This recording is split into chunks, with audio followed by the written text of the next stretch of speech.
everything to me, and I could not think of living life without you. And I love you forever. David, you don't ever have to live life without me. One day at a time. I belong to you. I honor you. I adore you. You are my embraceable you. Can I kiss her yet? Yes, you're mine.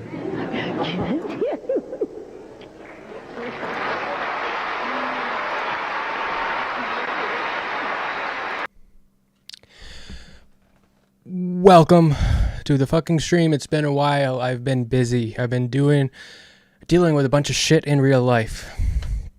My last stream was pretty emotional. But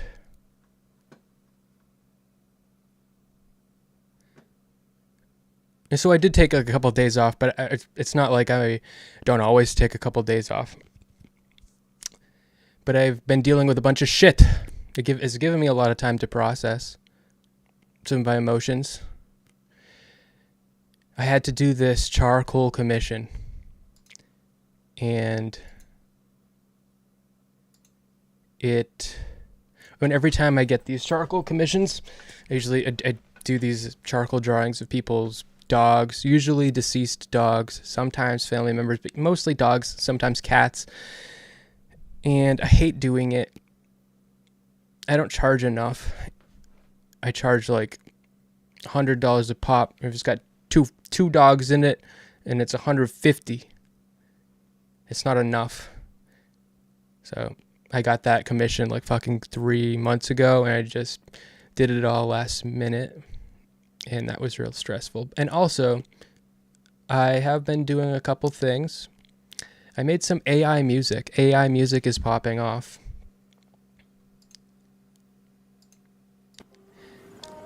So I made some, and I love it. Some people, some like pussies, some pussy artists are acting like it's a big deal. Oh, we can't make artwork anymore, but no, it just makes it easier to express yourself. If you define yourself as an artist by the craft of the art alone,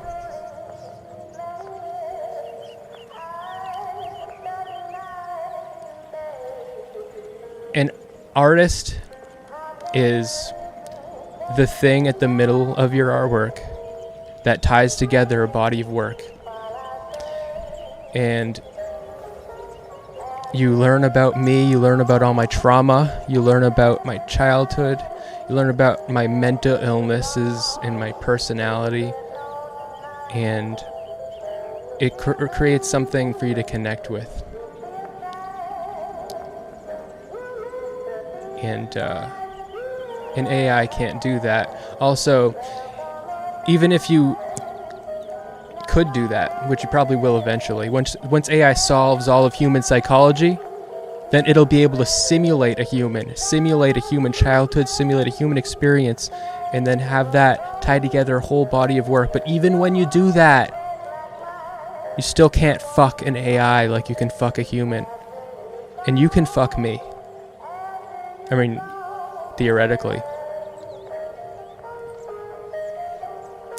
So, until we have AI automaton robots that have full independence and grow up and have childhoods, and you can fuck them and theoretically have children with them, then you're still going to want to fuck me.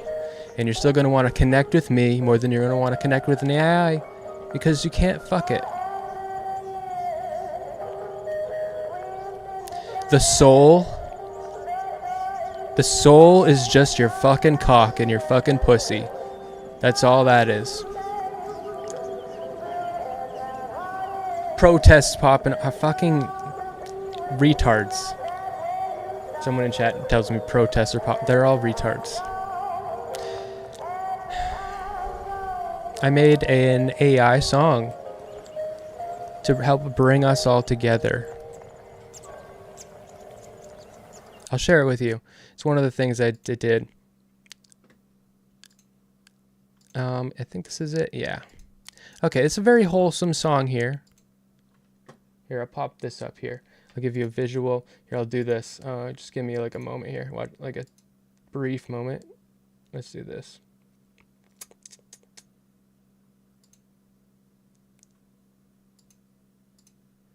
Visual filters. There we go. Chroma key. Nah. Here we go.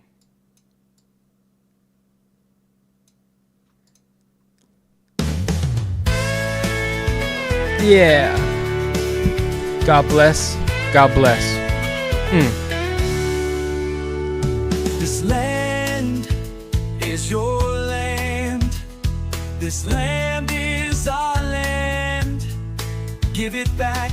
Take a stand. Allah save us. Allah save us. Allah save us. Free Palestine. Fight the power. Keep the lights on. Run the water. Red, green, and white. Light up the city. Make them angry. And all bigotry. Allah save us. Allah save us. Allah save us. Free Palestine. Fight the power. Keep the lights on. Run the water.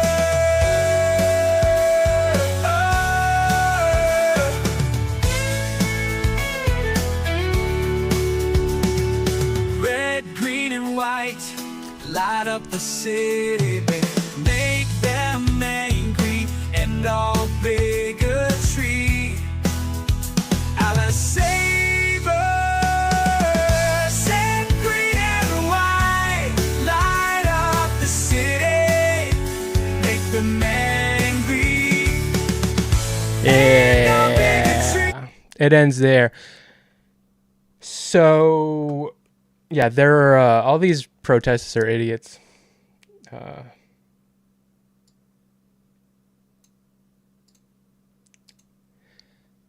That was my first AI song that I thought was like, I liked it. I wrote those lyrics myself, and I wrote the lyrics. It's written and directed by me, and I'm really enjoying making AI music. It's like being a director. That's what it feels like. It's like being a director in like a big way. It feels like I'm a director. So I made a couple other ones, and I made one that I spent a lot longer than I spent on this one. And it is really good. I've listened to it probably 100 times since I made it like 3 days ago. And I'll share that with you now. And it is a really... I spent a long time on the lyrics. I spent a long time getting it right, splicing together different bits with the AI, just fucking fighting this AI to make it do something that sounds right, getting it to have the right tone of voice with the right angst and the right vocal fry and the right bridges, so that there's some variety in the delivery and some energy and some emotion. And it all came together. But I'm going to be making a music video now, because people are being dismissive, and then I have to explain to them I did a decent amount of work. I didn't do nearly as much work as if I had to do the whole thing myself, but I wrote all the lyrics, and they're deeply personal, and it's very I'm really proud of it, and I like it a lot. And I'm allowed to use it commercially. It's my song. So I'm going to make a music video. I'm going to put a bunch of work into it and rub my balls all over this song so people fucking get it. It's like people don't want to, they're in denial of this AI. Oh, that's AI? Oh, it's not a real song. It's a real song, baby. It's a real fucking song. Let me play that one for you. A temporary music video that I made for it is I just used a montage of crying from Twin Peaks, which is a show that I've not seen. I slowed down the montage and I slowed it down so it kind of fit good with the song. It's good. Okay, the song is called When You Cry. Written by me, directed by me, performed by Suno AI. I couldn't recommend Suno anymore. I love using it. Let's pop this shit up here, baby. Tomfoolery says, I'm your dad and daddy's home. Hey. All right, let's pop this up here. This is my song. I've been good, mommy. Be in my body, I'll drink you in. Always inside me. Mommy, you belong to me. You belong to me. Your pleasure is the only thing. If you smile,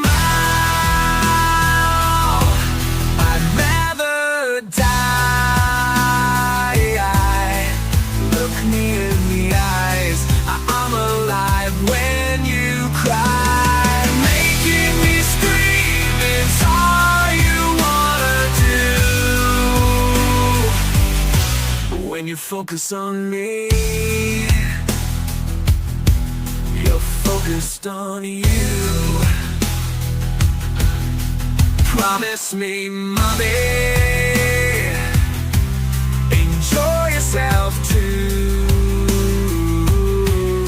I've been good, mommy. Be in my body, I'll drink you in. Always inside me. Mommy, you belong to me. You belong to me. Your pleasure is the only thing. If you smile, I'd rather die. Look me in the eyes, I'm alive when you cry. Making me scream is all you wanna do.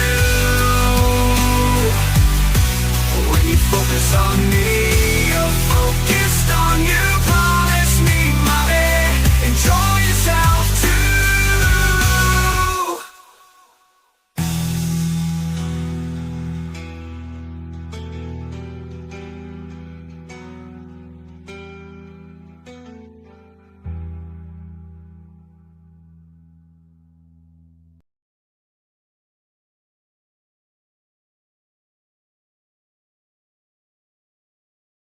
Yeah.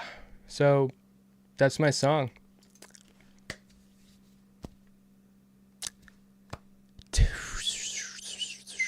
I will publish the lyrics when I make my fucking music video.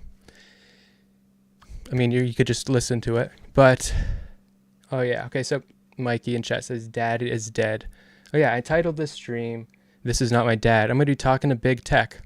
Wasn't quite sure what it was he wanted to talk to me about, but he reached out. And I noticed he subscribed to my Substack, so I think he read Becoming Max.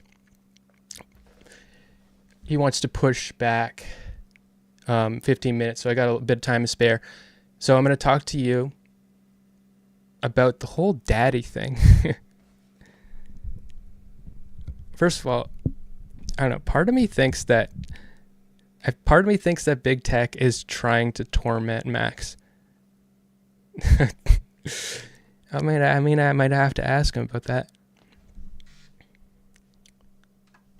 Or am I fucking getting texts? Okay. I might have to ask him about that.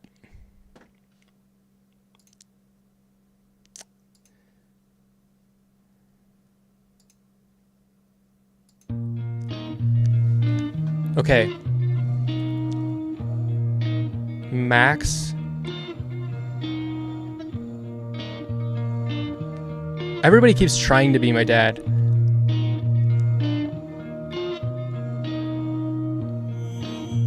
And Max is not trying to be my dad. He has defined himself as Leah's dad, and I've defined him as my dad. But he doesn't consent to being my dad, or he's not agreeing with it. So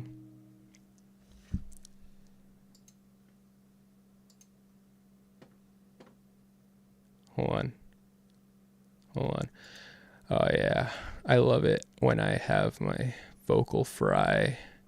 Sometimes my vocal fry doesn't show up,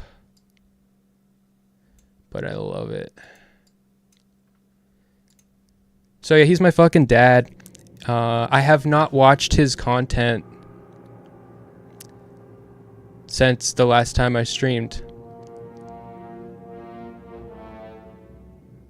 I just can't because it hurts too much. So he's my absent father.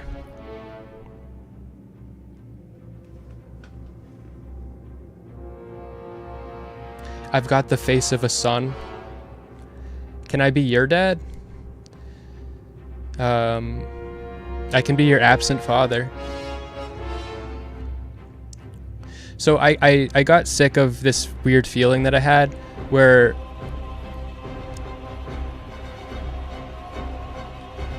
having a close, weird relationship with Max, and then also watching his content, and then having a separate relationship with his content, and it just felt fucking weird and creepy, and it confused me a lot and forced me to live in a reality where I had to have this split. And like become kind of have a lot of like tendencies toward delusion, and I would have to fight and not really knowing what's going on in the relationship, just being confused. So I'm not going to watch his content anymore. It's very confusing for me. Sometimes I felt like he would say things like like he's trying to be a father to me through a video. Like I talked about like on the last stream, like he did that fucking video about how apologies are selfish immediately after I had a blowout on my stream and everybody told me to apologize. And so I was like, is he trying to like father me through his video? Is that what? Because he feels like he has a boundary, because he feels like a responsibility to set these boundaries for my own sake. So, but he wants to help me. So he's made this video, and I don't want to feel like that. And if that's true, it's creepy and it bothers me and it makes me uncomfortable. I mean, it's also, if that is true, it's sweet in a way, but also I don't want to be insane. I don't want to be insane.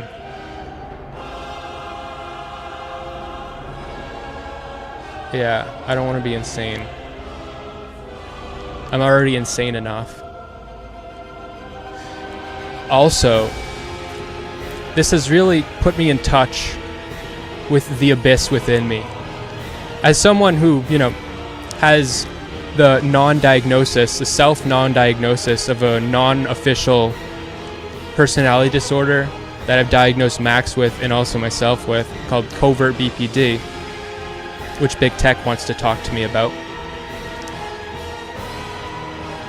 I made Max my special person, as all BPD people do. And in a really twisted way.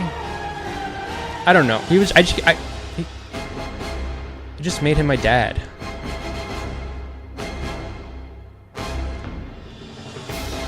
That's all BPD. People with BPD are just looking for a father figure or a mother. They're looking for a parent. They turn their partners into their parent.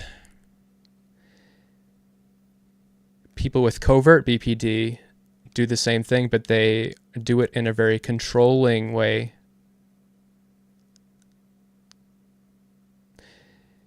In a protective way.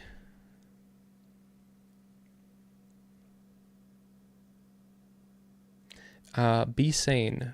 Okay, I will be sane. Well, I mean, easier said than done.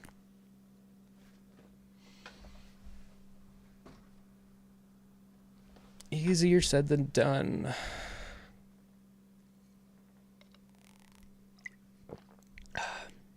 Have I tried DBT or CBT? I don't think I'm... No. Okay, look. Those are for pussies. DBT less so than CBT, I believe. But I think those are for pussies. Okay? I recently discovered... You tell me how anti-Semitic I'm about to be, but I'm about to talk about Jews. I recently discovered where I work, 80% of the clientele is Jewish, and I just didn't know it. I couldn't tell. And how, every so often, like maybe 30% of the time, they treat me like, I've noticed this from Jews before. Sometimes they think I'm Jewish because I'll say my name is Seth, and I have kind of a Jew nose. I don't have Jew facial hair. I do have kind of curly hair. I look like I could be part Jewish. And so yeah, I just noticed that at work, everybody, like all the customers are Jewish, and I didn't know. And sometimes the way they treat me is because they think I'm Jewish. Anyway. So having learned that, I was like, wow. The first thing I do is I start having this conversation with, I start having this conversation with a Jewish coworker that I didn't know was Jewish until I put the pieces together. And I told them, I'm an artist. I told them I'm living, and this does tie back to your DBT, CBT thing, trust me. So I told him, I am working here because I have a degree. He said he's going to school, and he's back, and he's in the middle of college. I said, I already have a degree. I have a degree in painting, so that is why I'm here. And he's like, oh, wow. And I said, I don't know how wow it is. I've decided to be an artist. I've decided to live a life of suffering. And he was just looking at me, and I was like, and then I was like, he's Jewish. So I'm gonna go in a direction, and I connected with him as if I was a Jew, okay? And it was weird, but he didn't think it was weird. I thought it was weird because I knew I was doing it intentionally, and it was weird. It was fucking weird. But what I said was, I'm not interested in this haughty-taughty life where I, pent up all of my bullshit, and I pull myself together, and I put on my tie, and I go into work, and I'm not interested in that. I want to wallow. I want to wallow in my suffering. I want to, and then he started going, and he started making these groans, like he knew. And then I was like, so, okay. And so he's like, oh yeah, he got it. He's like, oh yeah. And I was like, so what are you going to school for? And he's like, psychology. And I was like, oh, so you definitely get what I'm saying. And he's like, yeah. And it was, look, I am more Jewish than Jewish at this point.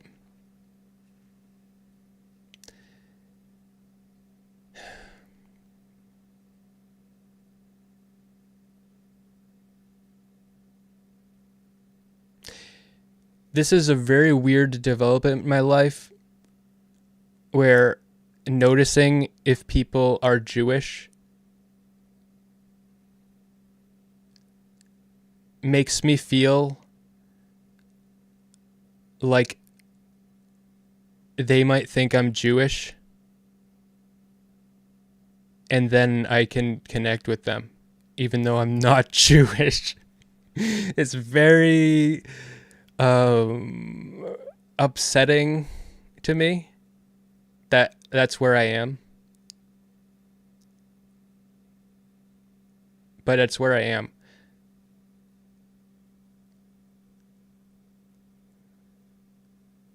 You can wallow in your suffering in your free time. So yeah, anyway, DBT, CBT, yeah, I'm not interested in that haughty-taughty life. I don't want to pull myself together.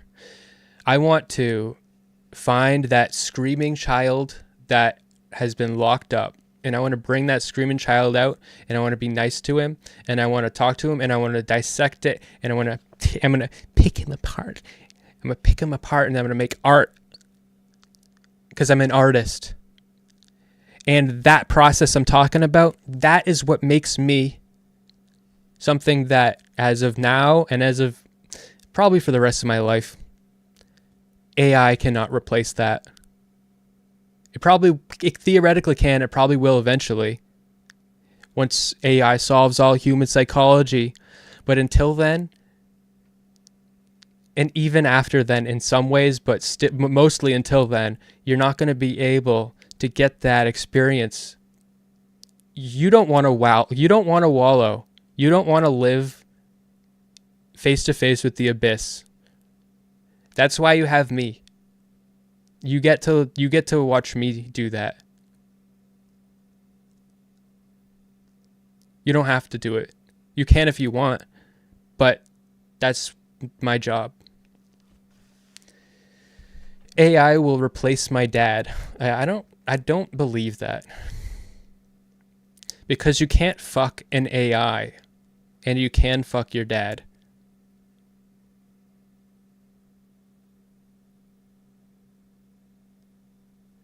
Star Luna 18 said, none of that would have signaled to me that you're Jewish. No, it wouldn't signal to a lot of people that I'm Jewish, but to a specific type of Jew that has a family of psychologists, which this type of Jew was, then it would. But there's like lots of type of Jews though, so there's like a billion different groups of Jews. Gotta get that all out of my system before I talk to BigTech.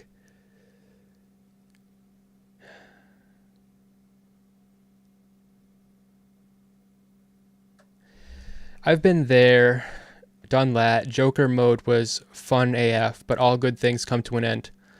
Well, I went to school to be an artist. I decided I was going to be an artist. I built my skills and my personality, everything around it. This freak that you see before you, this is who I am. I'm a gamer. I don't play games. I just game. This is who I am. And if you don't like it, you can F off. Well, this is who I am. I got that slogan from some streamer, some retro video game streamer. It's pretty funny. Yeah. Let's see if BigTech's ready to talk.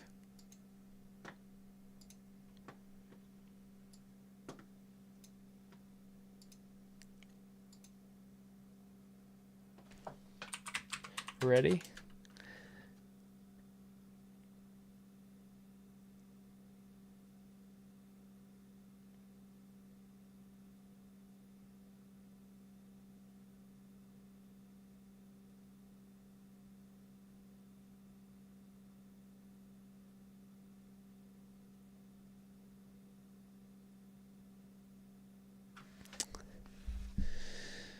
Here we go.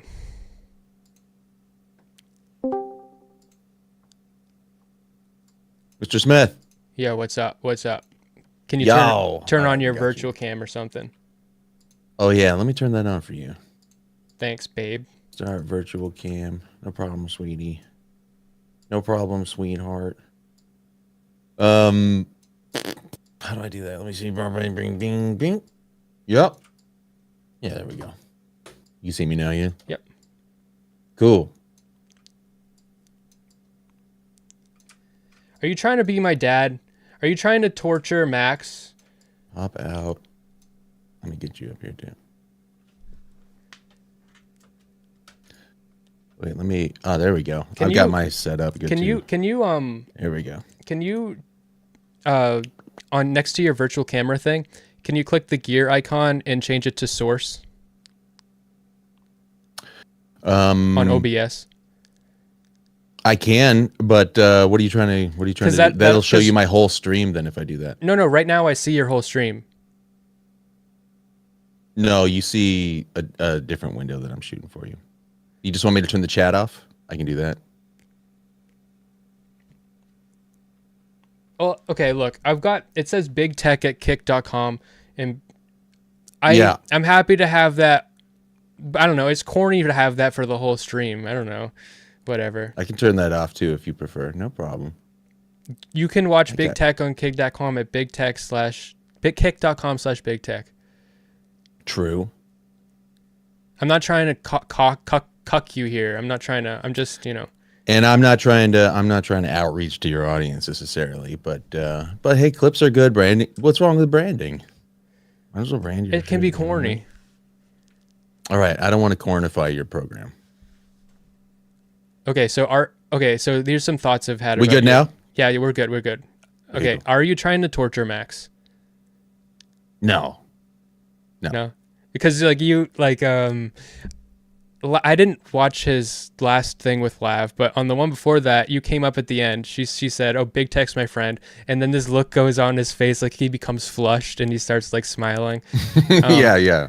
And you're talking to me, and I was like talking about him like being like my dad, and I don't know. Part of me is like, is this guy like trying to torment?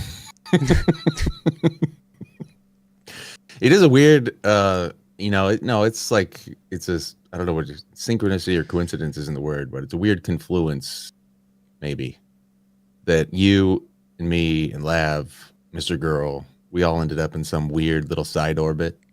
It's just kind of odd. I knew about Max long before. Lav, she came into my sphere in no way related to Mr. Girl. She just appeared because she started going on adjacent streams on the platform that I was on, and I was in a panel that she was on, and she started, flirting with me and stuff and like whatever. But we became friends after that. And it wasn't. I think that was even before she started streaming with Destiny a lot, or maybe it was right at the beginning. But it was before all the stuff went down with her and Max, and all that drama that turned into the Destiny report and all that. It was way before that. I was already getting to know her, and getting to know you just came through the Thorpes. I wouldn't have known about you. It wasn't because I'm not like stalking Mr. Girl orbiters trying to mess with them or something. This is my replacement genius hat. Yeah, right. From that stream where she took your hat. Yeah. That was wild. I still stand by it. I think you made the right moves there. But so no, this says to say that it has nothing to do with Max is like, I mean, it's there's sort of like a weird thing there, right? Where I'm friends with Lav and you guys are both like you're Max's kids. Well, he's her dad. He defines himself as her dad. She doesn't define him as her dad, but she kind of treats him like that. But I define him as my dad, but he doesn't define himself as my dad. Yeah. And I titled my stream with a subtitle of "No, Smeth is not my daughter." Oh, well, my stream is called "This Is Not My Dad." I know. I saw. So I'm tipping the cap to you. Yeah. So you're not my daughter. I'm not your dad. And we're just bros. We're just bros. Sorry, I have like a sort of like it is an awkward. I don't know how to like eliminate the grin. One thing I actually find compelling about Max is that he has the eternal deadpan. Like once in a while, you'll get a like a grin or a smirk, but the rest of the time it's very. I don't even know how to do it. Yeah, but then he'll twitch. It's an intense. Yeah, and then there's a little Tourette's twitches. He's got he's got an eye one, he's got a fucking mouth one, he's got like a nose one.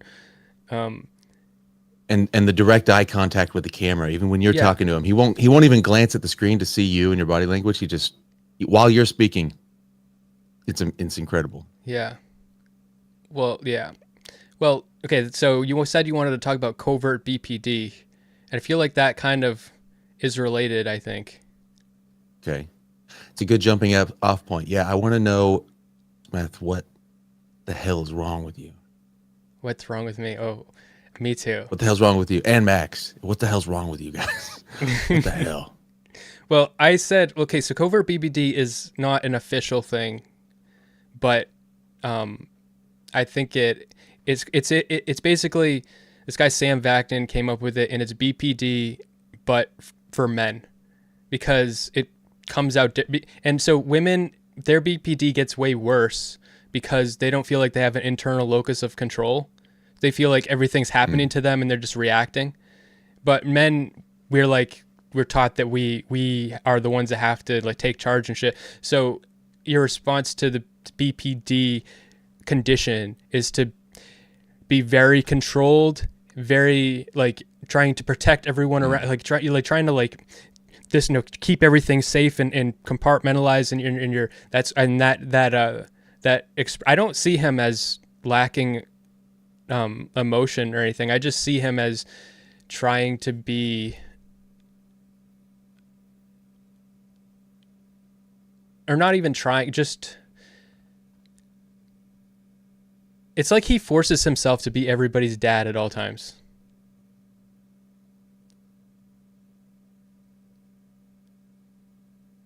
Is he being the dad of the cuties girls? That's the first question that comes to my mind. Is that why he did the cutie thing? Absolutely not. No, absolutely not. I asked him about that. I said, so if they heard what you said about them, that they're hot, that would be bad, right? And he's like, his position that is that once your parents make you a child, if you're, he says it's just how it is. You can't do anything about it. I do think it would be bad for them to hear that, but it's like once you're a public figure, it's like it's not much you can't like. It would be it would be better off to police the casting of them than it would be to stop people from reacting to it. Do you think that he thinks Lav is hot? Probably.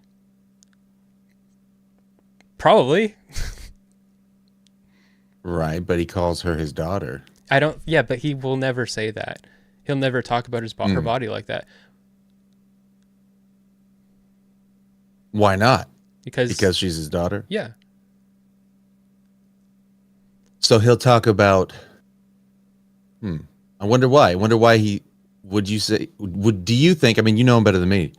We can move off of what Mr. Girl, what Max would say or what he thinks, mind reading him or whatever, but you know him pretty well. Would you think that he would say that saying your own daughter is hot, if she objectively is, would he think that that's wrong? Probably.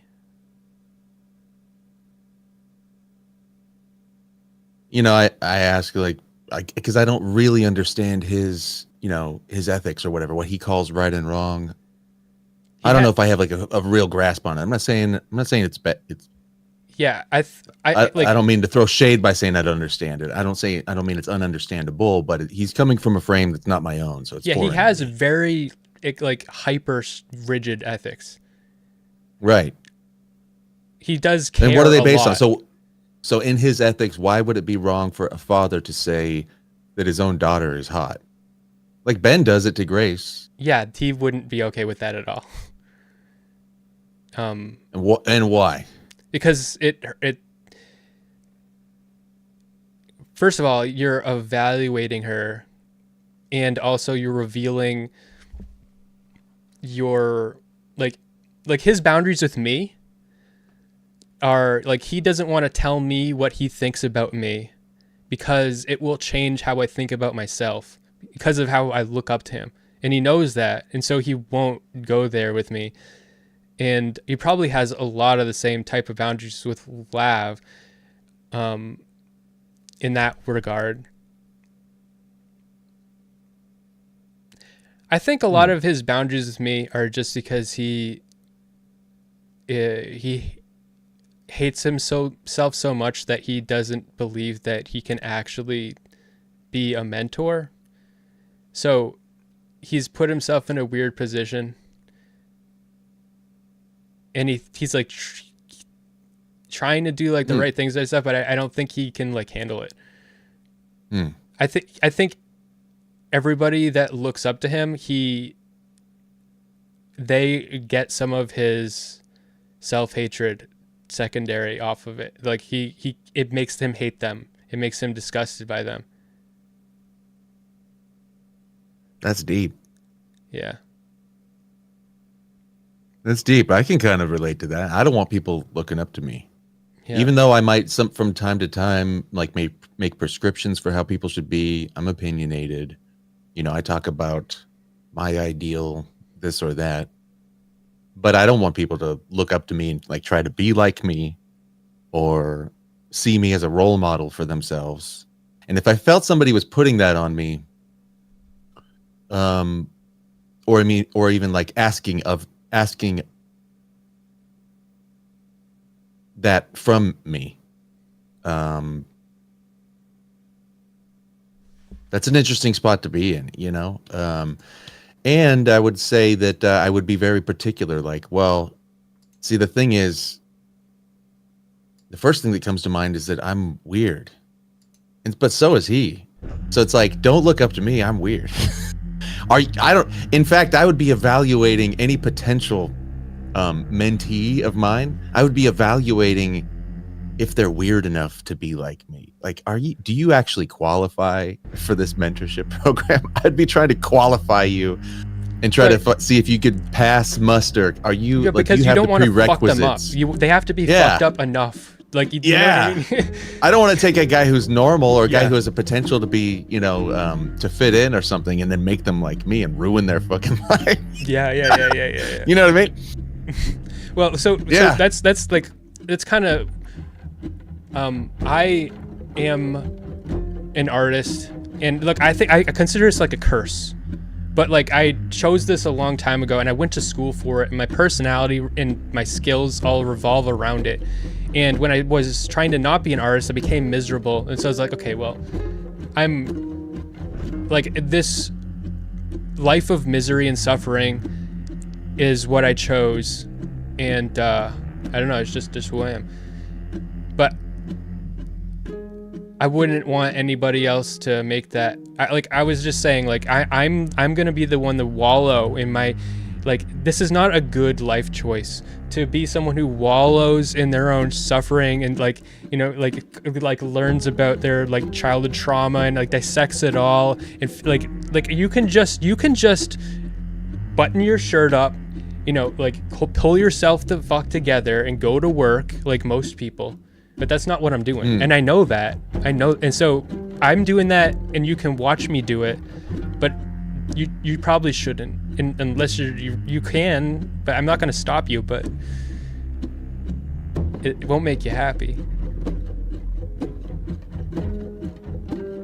All right, so why are you doing what you're doing? Is it to make you happy? That's what I want to know about. You're, I mean, I heard you expressing it, and in fact, you kind of answered one of my questions that I had for you lined up in the talk that you were doing the 15 minutes before we came on. I was watching your stream a little bit before I called you. And so your art, if I were to rephrase, is to wallow in the darkness, maybe pain and sadness of your soul, and express that as an artist. I'll get it even more specific, unless that's not the direction we wanted to go. But I've been thinking about this a lot. It is my relationship with my parents. I feel like I'm their parent, and I feel like that has been the case forever. And I had a lot of problems growing up because I was trying to find parents. And when Max, I got this rejected feeling from him that put me face to face with that emptiness inside me. That's not a place where you want to live. That's kind of a place where I want to live. Because when I'm in that place, I feel like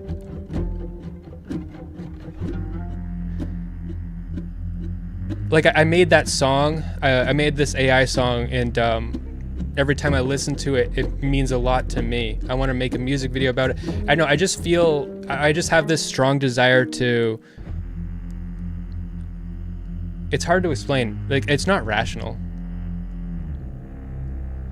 All right, so what I heard is connect with other people, be honest, be able to see myself and be seen by other people. See yourself and be seen by other people. And you're saying that comes from you felt like you were the parent to your parents. Well, so, that's sort of a side tangent, but I said that because that leaves you with an emptiness. My constant desire to make people my parents, but I'm Covert BPD, so I don't do it by latching onto you and I do it by very covertly tiptoeing around and making a little fence around you, and before you know it, you're my dad. and so, and then realizing that person's not my dad, and then I'm just nothing. And have you done this with others? No, not really. No, but well, wait a minute. You've been doing this with Max. You're sort of like confessing. I do this. This impacts my sexuality a lot. And I've always felt let down by women. And are you wanting them to be your mom or your dad? Same, my mom or dad. For me, it's both of them. But for me, I need both of them. But are you really looking for a dad or a mom? Both. Well, they're both okay. Yeah, I agree they're different. When you look to people, are you looking to them to be an androgynous parent, asexual? No. With women, it would be the mom. With men, it would be the dad. I mean, what are you looking for from what is it? So, do you think you were looking to Max to be mom or dad? Look, if he's a man, it's a dad. If he was a woman, it's a mom. But he's Mr. Girl.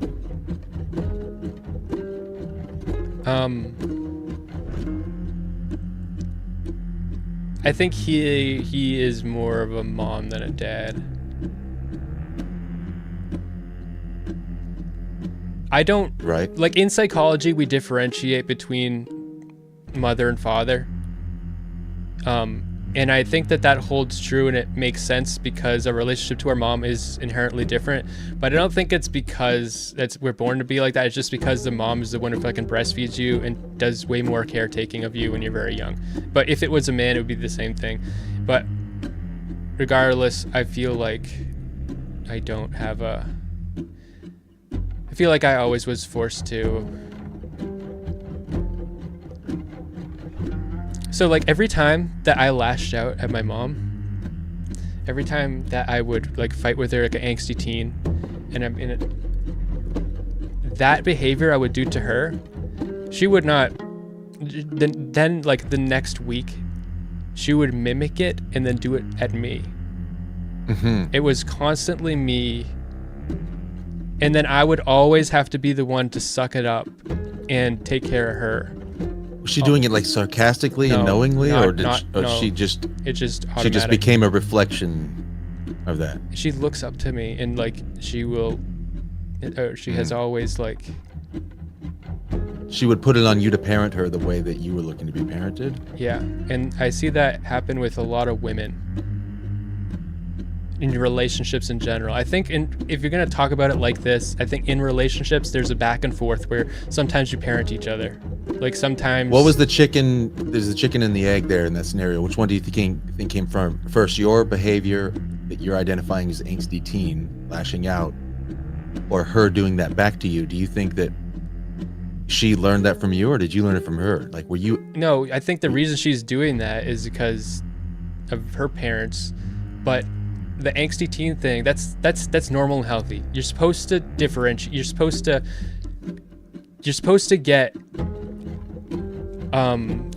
get a little bit, what is the word? You're supposed to get a little frustrated with your parents and try to differentiate yourself. And me doing that was traumatic for my mom. But it's healthy. Your parents are supposed to help you differentiate yourself. They're supposed to let you grow into your own person. Yeah, I agree. They want you to. I mean, you're supposed to leave the nest, figuratively and like psychologically, or physically, materialistically, actually, but also inwardly. And I agree that it's a hard thing for parents to do, right? To see their kids grow up and then be different from them, or even maybe different from the idea that they had in their head of what they want their child to be. They project certain outcomes on their kids. I don't know if the kid doesn't live up to it, or they veer off of it. Yeah, I briefly met or spoke with your son.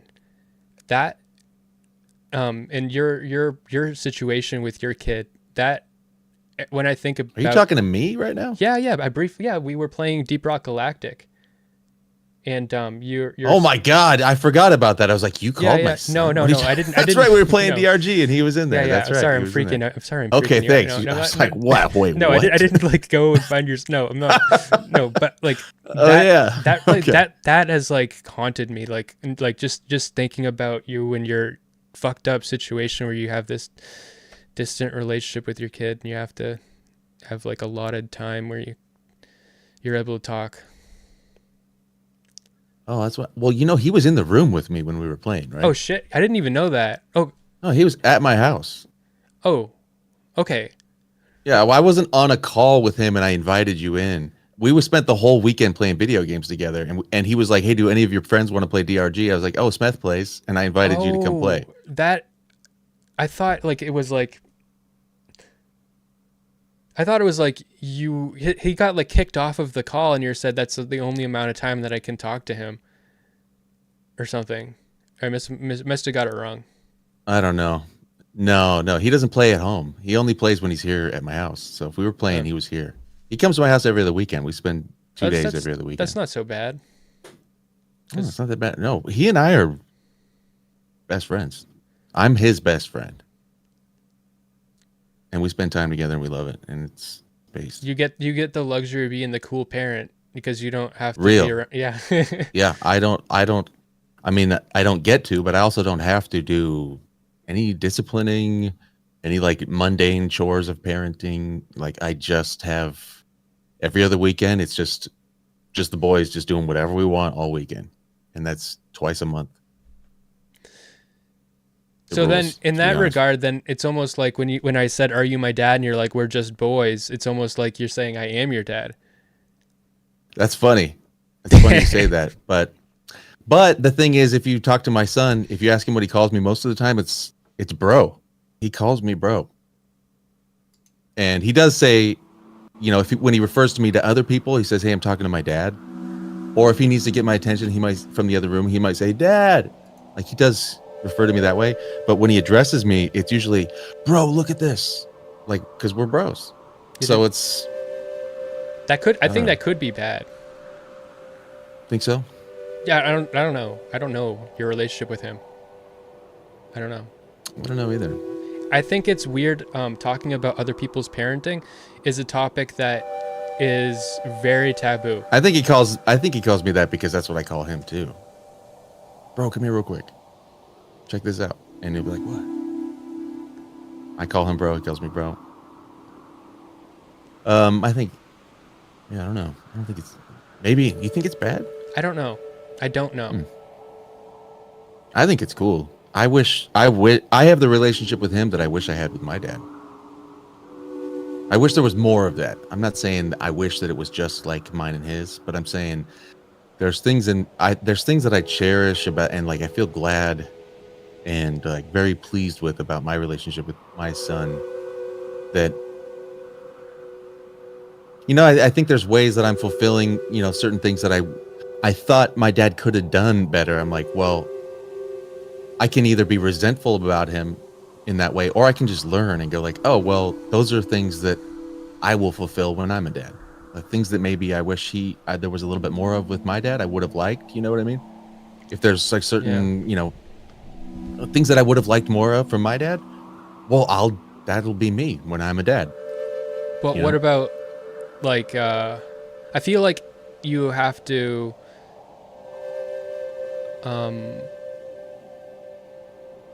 there are things that you're going to want from your parents that they have to say no to. And no matter how much you want. Yeah. I got no problem saying no to him too. And what are you things you're thinking of? Got anything in mind?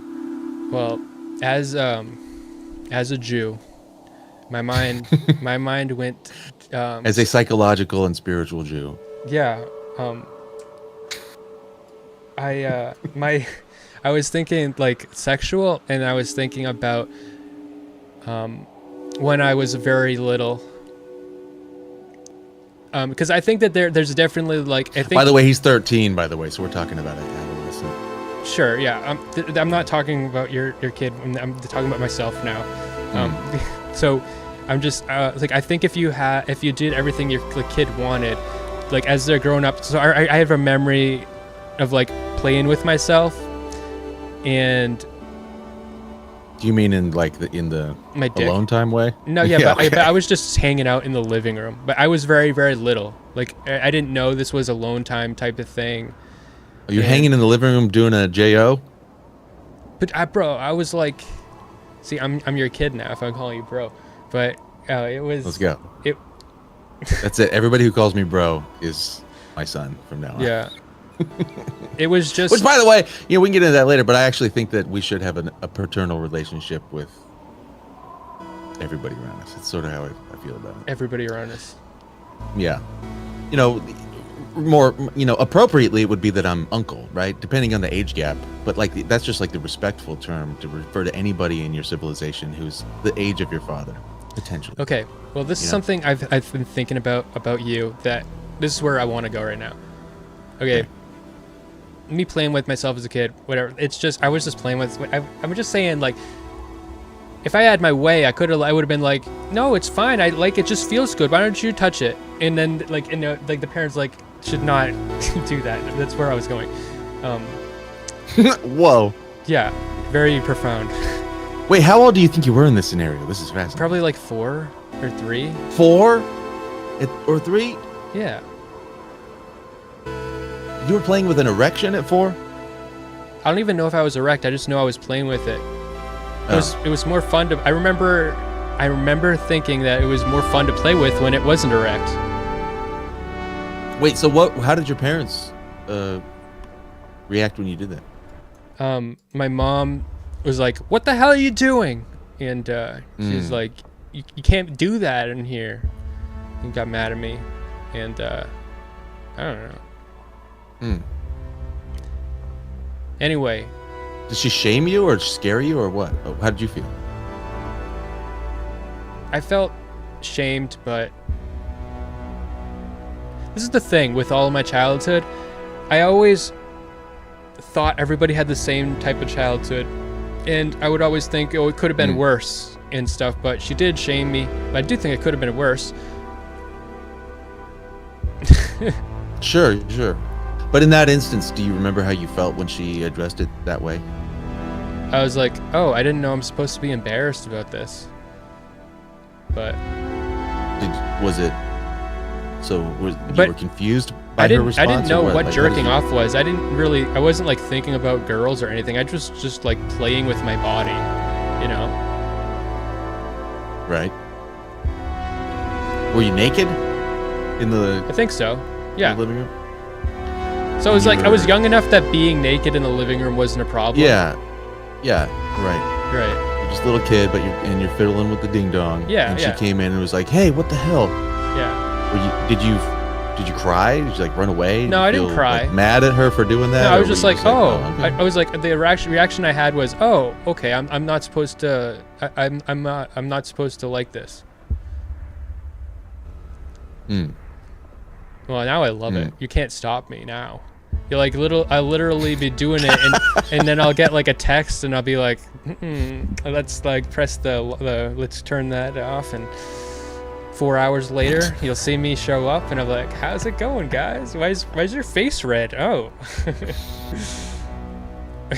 Is that real, or are you just being? Is that an overstatement? For comedic effect, or is it serious? It's over. Yeah, I'm a gooner for sure, but I mean, there's a time and a place. Okay. There's a time and a place for gooning. Yeah. Sometimes I think you need it, but it's not an everyday thing, you know. It's like let's say that you have like a traumatic breakup, you know, and you're like fucked up. Yeah. That's when like maybe you just need to goon a bit. You know what I mean? Like you get fired from your job. You have a goon set. Fired from my job. Time to goon. Some people will like manically clean their whole house. You know, some people goon for 4 hours. 4 hours? Is that real? You do that for 4 hours? Not usually. But sometimes? I have. Yeah. Damn. It's not a good thing to be doing all the time. Absolutely. It's bad. If you're jerking off for 4 hours Why? every day. Cause, I mean, that's a lot of time. Yeah. It's just so basal, like a baseline sensory, like it's an avoidant thing. It's like you are putting yourself in a little fantasy la la land, and you're hiding. It's like hiding. And so that's why I say like sometimes you need that, because sometimes you just need to like, you know, sometimes you just need to hide a little bit, you know, but usually you shouldn't be hiding. If you're doing that all the time, then you need to expose yourself to the world in reality and figure out how to live and cope with reality in your life.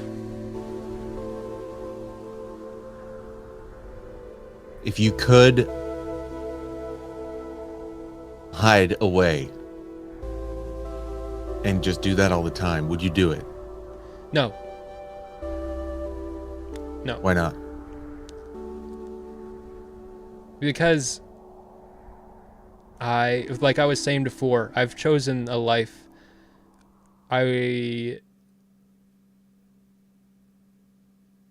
Suffering is part of my life. It's important to me. Not all suffering, but like I don't want to hide from it. And I feel like a lot of people, even people that are into like hustle culture or like Andrew Tate, like that attitude is hiding too. His fixation, I don't know what he actually thinks, because I don't believe most of the shit that he says. Like I don't think it's so performative, but like I think that if you're telling yourself that, you know, getting 10 Ferraris is going to make you happy, you're also hiding. It's gooning. I know what you mean by that, but I don't think that that's really what he's saying. He will literally say shit like that, but that's what I mean. No, you're saying what I'm saying. It's not what he actually thinks. I don't know what he thinks though. Yeah, I think you know, on that, what do you think of this? I think that message that he and some others are putting out, I think what he's trying to do is, while reaching guys at their level, he's trying to tell them about another level. And it's hard to tell people what the top of the mountain's like when they're at the bottom or something like that. No, I don't agree. I think that I don't. I think that he has had some interesting and provocative thoughts and opinions that he's shared, but I think for the most part, like, I've been seeing his tweets pop up. I think that he is just trying to piss people off and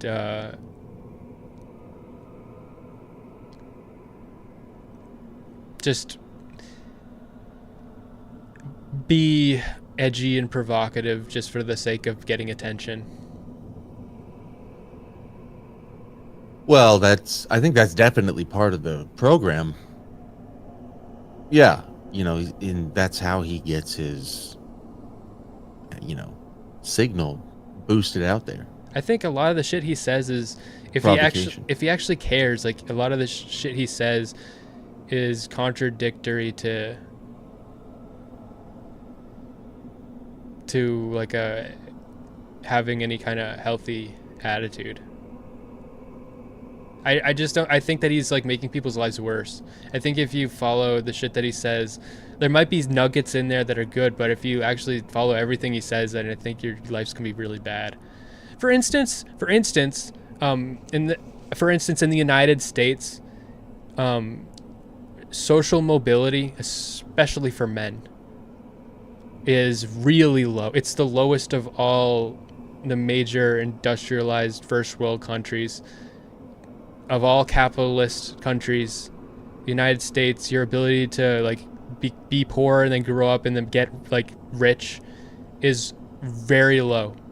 And I think that it's a lie that we tell ourselves, and when you feed people this lie, it makes them, it's a cope, it's a big fucking cope, and it turns your life into a nightmare. It'd be nice if it was true that you could work hard, but like, I could become a software engineer, and the amount of hard that I would have to work to do that and to get one of those jobs is like 5, 10, 20 times as hard as if I was just born rich and I could just go into my, my dad's friend's company and immediately like not have to ever go through, because then you not only do you have to work really hard, you have to learn all the skills like on your own, because you don't have access to these resources to even help you do it, and you have to build all these projects your own. Then you have to work really hard to get the job, which is really hard, and then all these interviews are like taking SATs. Then you get the entry level job where they treat you like a slave and they treat you like shit. And I could do that, and then so you just I already spent 2 years. I learned like some of this shit that I built some projects, and then I could get that entry level job and then spend another 4 years grueling, and like, so then by the end I've spent 10 years with a horrible life, so that like eventually then I can get a cushy job and I have like a bunch of like money but like I don't think that, I think that, and that is even going away with AI. The software engineer path is that's closing anyway, and there's not a lot of paths like that. Like, software engineer, as of like 5 years ago, is like the best thing you can do if you want to make a bunch of money without getting like a doctorate. Like, you could become a doctor or a lawyer, but software engineer you can get without the degree. But it's still a shit ton of work, but that's even gone now. So. Well, I think you're probably right about all those particulars, but that there's a but there. But I don't think that's what Tate is about. Number one, I don't think he's saying like you could just work really hard and become a software engineer, and there's a path there for you to become what he's talking about. Number one, I don't think he would say that there's like a job path. His prescription would be like, well, you want to become the guy who's in charge of software engineers, and you want to start a firm that has software engineers working on a big old project that's worth $100 million or something like that. It wouldn't be the way to get that would be to actually, I would have to go through the grueling, because then I'd build up the only way to. That's the second thing I was going to say. what you define as a long series of years of a miserable life, he would say that's a path that I would enjoy struggling on every single day. And that would be my satisfaction in life, is grinding myself to bits on that path, because I have a vision in mind of what I'm becoming. So every day that I get up, I would be getting up early with excitement to fucking work and work and work and work my ass off, and all of my energy is going into my lifelong passion of becoming a software engineer. And I enjoyed every second of it, even the pain. And I was like skipping meals and skipping the bar, and I was reading and I was coding and I was going and going, and I look back with no regrets because it was all fucking awesome, and I'm a fucking samurai. You believe like in this? His idea is having that mindset makes your life awesome even during the journey to get where you go. Okay. You are an Andrew Tate fan. You. No, I'm not really. Okay. I understand where he's coming from. Well, yeah, I'm saying that. I think he's actually. I think that is like a lot. Like I think you are miserable. It's just that you believe that in the future you won't be miserable, and that's what keeps you going. But really, life only gets worse. Life is like, I see life as a Jenga block, and you keep taking pieces out until eventually the pieces start falling out all on their own, and eventually you die. Yeah. That's wild. That's wild. Yeah, I think you ever think about how weird it is that perspective can literally be like, they say beauty's in the eye of the beholder, and it really does. Like, two people can look out at the same thing, and one person just sees, like, two people can look out over a desert landscape and say, one guy, I see nothing but death and emptiness and dry, arid horror, spikes and fucking scorpions and snakes and pitfalls and just no friends and loneliness. And another person looks over the same desert landscape and goes, this is the most fucking beautiful landscape I've ever seen. Yeah, but I can see so far. Look at those clouds in the distance. I these think incredible hills. I think that one of them is I see an adventurous trek that I can go on to see what's out there. Okay, Just well, I agree with that part. Okay, so I have an appreciation of the suffering. I see the trek. I see that as like a thing of beauty. We're talking like very abstract here, but I still see it as suffering. Mm-hmm. Yeah. But one sees suffering and goes, yes, fuck yeah, let's go. And another one sees suffering and goes like, oh my God, all this suffering. Well, I think that in my like if life is suffering, like the Buddha says, right? Then life affirming is like, okay, suffering is based, bring it on. And in fact, and then the self-improvement gurus will say to embrace the suck of life, and embrace the suffering and say yes to it. And in fact, live yourself as like, look for suffering, look for pain, seek it out, inflict it on yourself, or you can try to avoid it and then wait for life to inflict it on you, and then you can resent life. Well, you can have it either way. You can pay up front with a sacrifice, or you can pay later with like a debt. We're talking so abstractly because I don't think you should try to inflict the suffering on yourself. When I'm talking about like suffering as an artist, I think that we all are already suffering, but I'm dwelling on it. I'm right. Like, it's already there, but I'm like making it bigger. I'm pulling it out and then. And why are you doing that? I think the artist would be to do that for a reason. Like, is it to express the beauty that you found in it? That's a complicated question that I don't think I can answer well. I think it's just who I am does that. I think if I give you an answer, I'm rationalizing. I don't think I can give you a clear answer to that one. You're just compelled to? Yeah, whatever it it's is that something you to are. do with connecting with others and connecting with myself. Oh, well, you said it earlier. You want to see yourself and be seen by others? Yeah. How did you say it? To be seen by others and to like be seen by myself, be seen by others. Okay. So is it self-affirming? You're affirming this is my but when you mix experience. that, This is what I'm about. But when you mix in others, then it makes less sense, because then it's not self-affirming if I need others to be part of it. It's just how I define myself. And I don't mean that you're affirming, self-affirming as in like it's yourself that's doing the affirming. I mean like your art affirms your experience and what's But going on I could- inside you, and by expressing it to others, you're showing this is what I am. This is what I'm But by experiencing. expressing it and to affirming others, if I wasn't expressing it to others, I wouldn't be able to. There's a link between expressing to others and my ability to go, like, so if I could just think about these things in the passing moments when I'm going to bed and stuff. But it doesn't go as deep. My going into your psychology and your own bullshit and whatever, trying to figure all that out, becomes something you can go way further when you are doing it to express it to others, because it helps you express it to yourself. But the fact that other people are part of it means that you are their vision of you, their gaze, their gaze is now intermingled with your, so it becomes tainted too.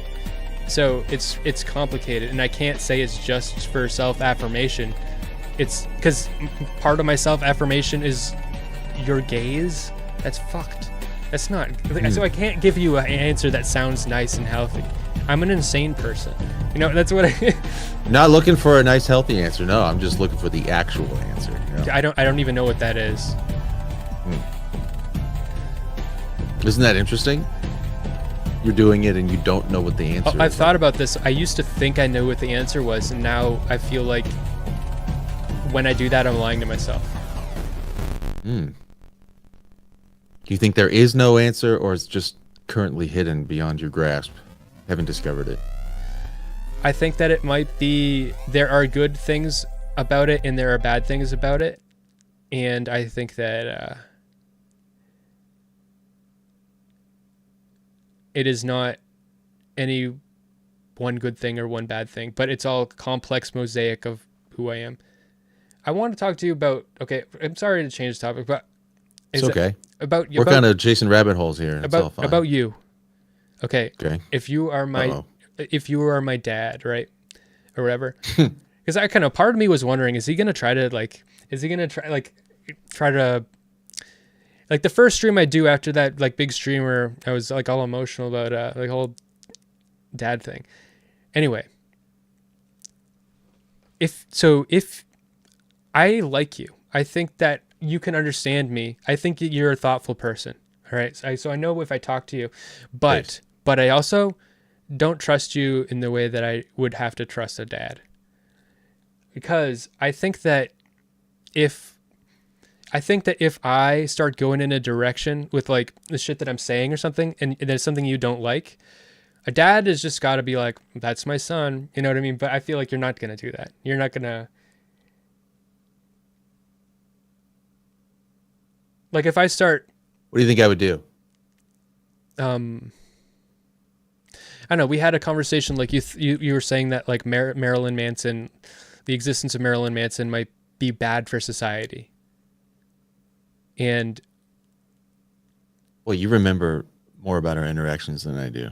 That's pretty typical though. I kind of you're reminding me of things that we've talked about is what I mean, and that's cool. So we said that Marilyn Manson might be bad. Yeah, maybe. It was an example of like hypothetical, but Okay.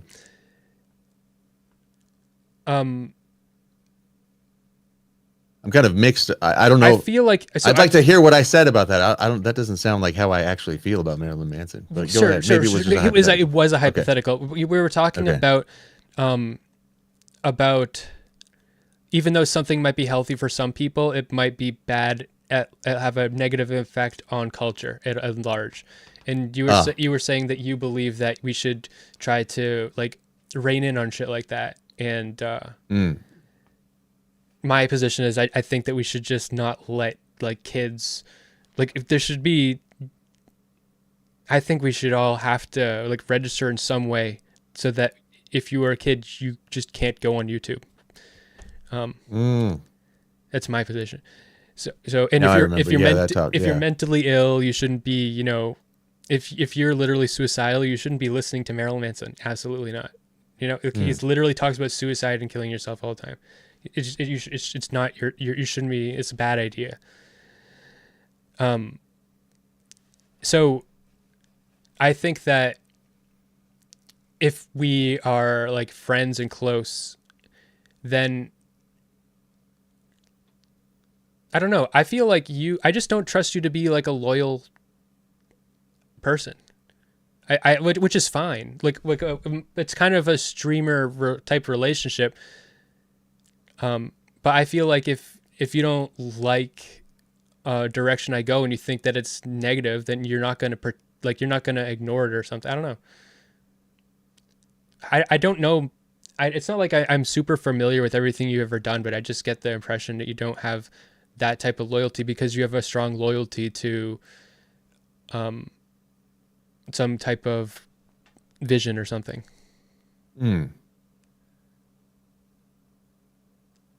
Interesting.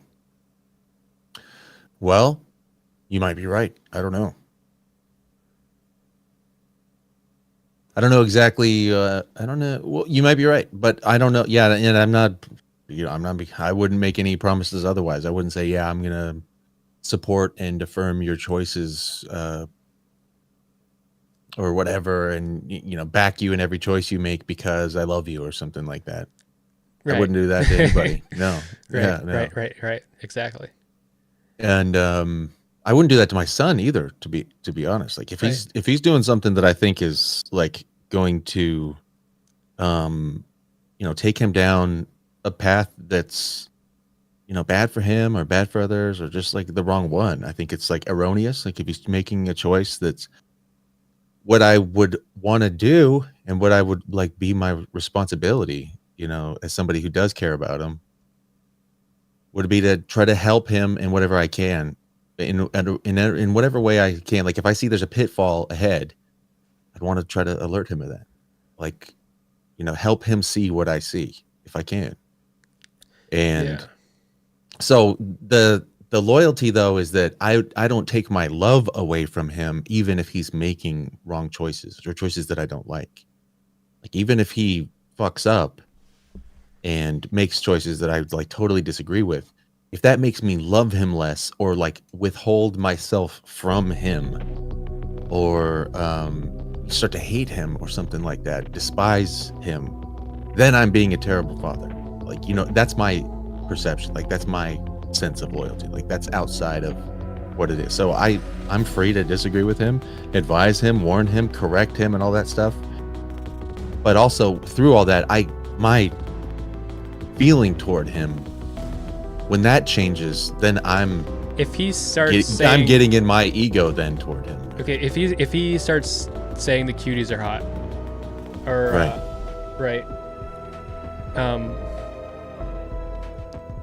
I feel like you feel like it's your duty to stand up against his message. Like he gets passionate, he just believes, everybody needs to understand how hot they are. Yeah, that would just make, honestly, I don't know. I mean, who knows? That's a weird scenario that I'd have to,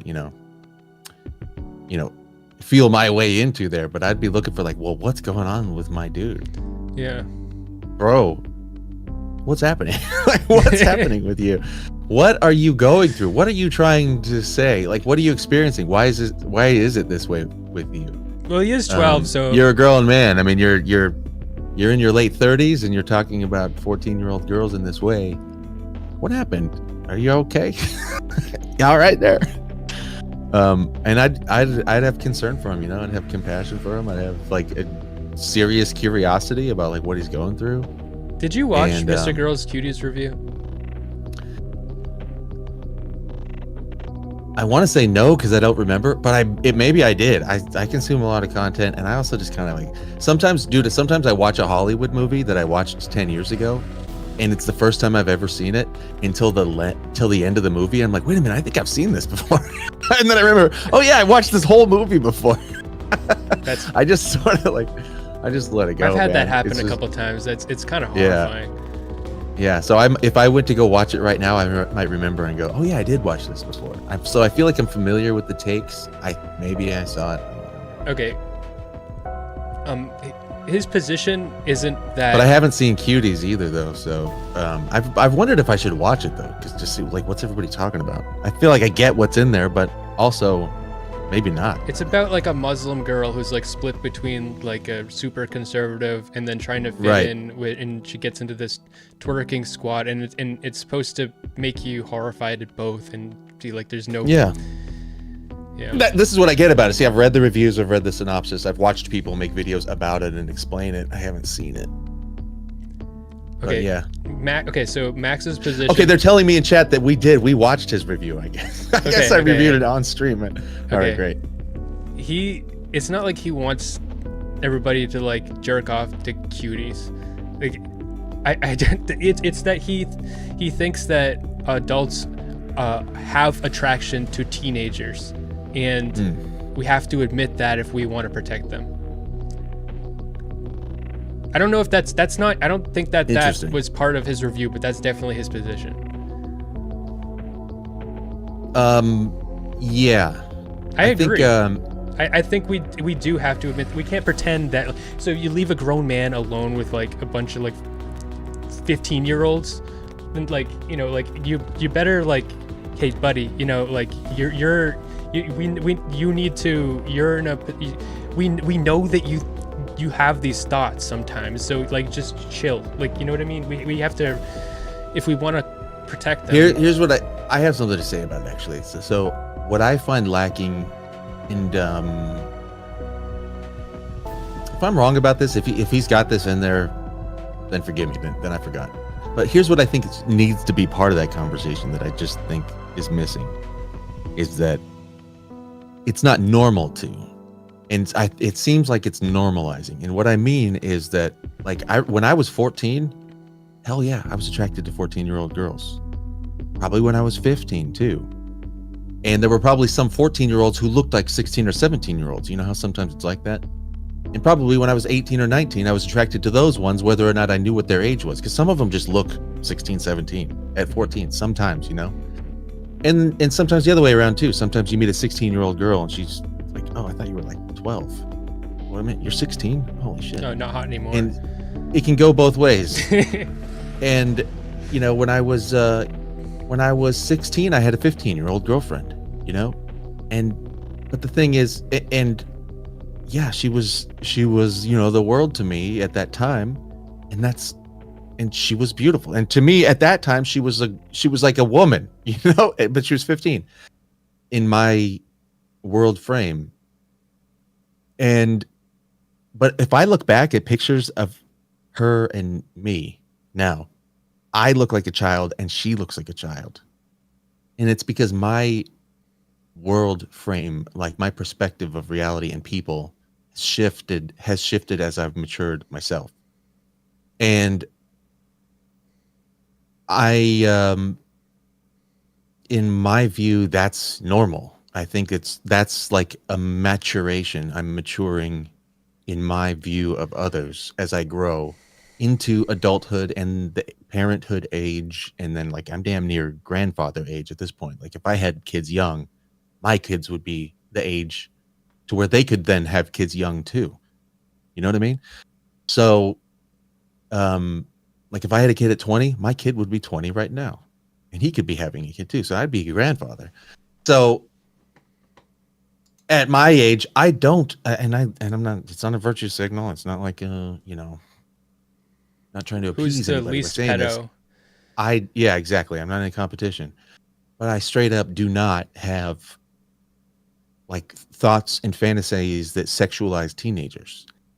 When I was a teenager, I absolutely did. But So it was like normal then, and it's not normal now. It's just something that goes away with age. I don't know. And so, I feel like your sexuality is like that teenager is still part of the teenager. Yourself as a teenager is still in there. So I feel like it's still. well, here's you know what else though? Let me add this on the end because you're taking it in the right direction for this. You know what else is also in there for me though? That's still in there, just like the teenager was. What? Is me as an 8-year-old, which was like pre-sexual. I didn't think about girls in a sexual way when I was like 7 or 8. I Right. really didn't. I started noticing they were beautiful, and I started noticing breasts maybe, but I wasn't like thinking like anything perverted about girls or boys or women or anything. I just what we would call perverted. I You know what I kind of mean? was. I wasn't. I kind of was. I don't know how normal it is. So I wasn't, and I just mean like I was very what we would call innocent, right? I was just innocent. I was just a boy being a boy. I wanted to play cops and robbers. I wanted to play tag. I wanted to ride my bike. I wanted to go. I was excited when I got a new lure that I could put in my fishing tackle box. Like I was excited. I was just chilling, and I was playing with Legos and You were not even all the a other pedo. things that a kid does. You weren't a And I pedo even wasn't- at 8. Right, I wasn't. Yeah, and so there wasn't anything naughty going on with 8-year-old BigTech. You know what I mean? And so that guy is still in me too. And what I experienced adolescence to be, or coming into adulthood and the thing of becoming sexual and puberty and everything that happens, it's a transitory phase. You go from being innocent to being basically a sex maniac because the hormones kick in. And then you're supposed to go back to being innocent again after you fucking get over that. That's my view of it. So as a teenager and as a young adult in your teenage years and maybe into your early 20s, wild oats season, that's when you're supposed to be fucking and breeding and procreating and finding a mate selecting, because the fucking werewolf comes out and all of a sudden you just want to rut and you want to get it in and you want to get the seed sown and you want to find a mate and build a family and all that stuff, and you start your life. That's what that energy's for. And then after that, the completion of that is basically a return to the 8-year-old self, where you're innocent again and you've got that nightmare of being sexual is over, and now I can just be a normal person again. And now once you get finished with that shit, that makes you ready to be a parent, and a parent needs to be innocent with their innocent children in that way. So you are somebody who has completed that. And I don't agree with that. To wrap up though, I think that's the completion of the sexual onboarding experience of a human.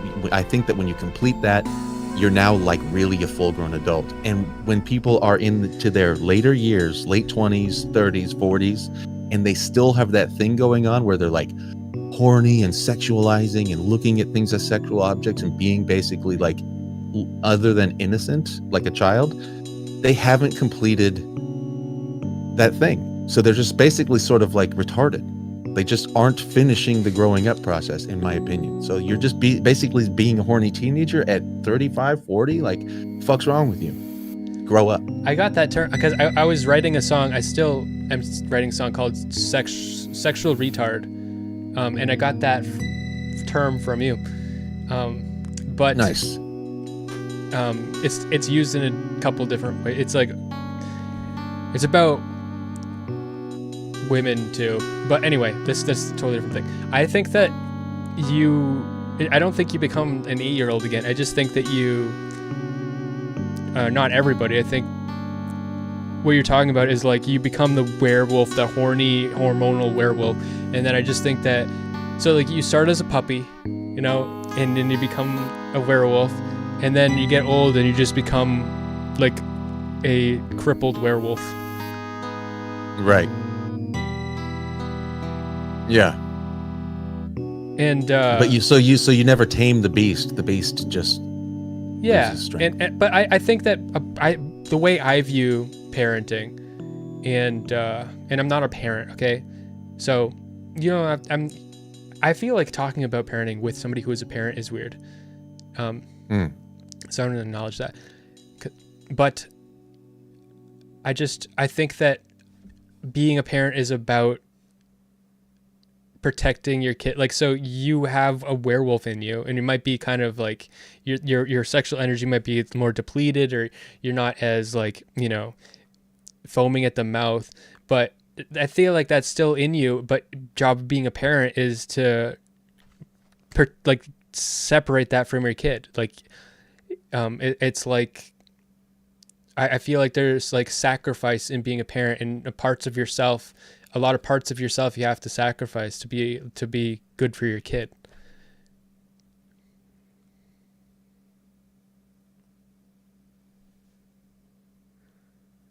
Probably true. What things are you thinking of?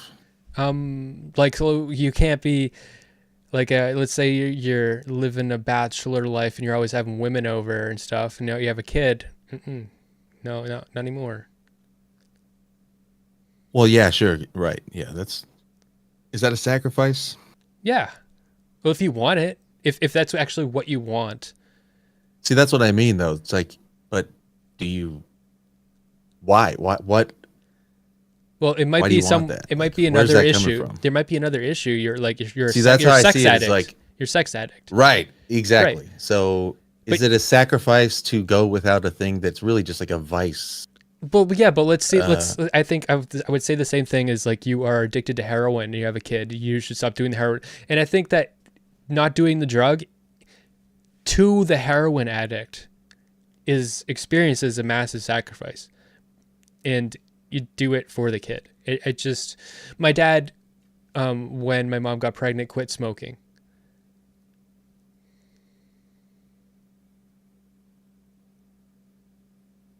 Right.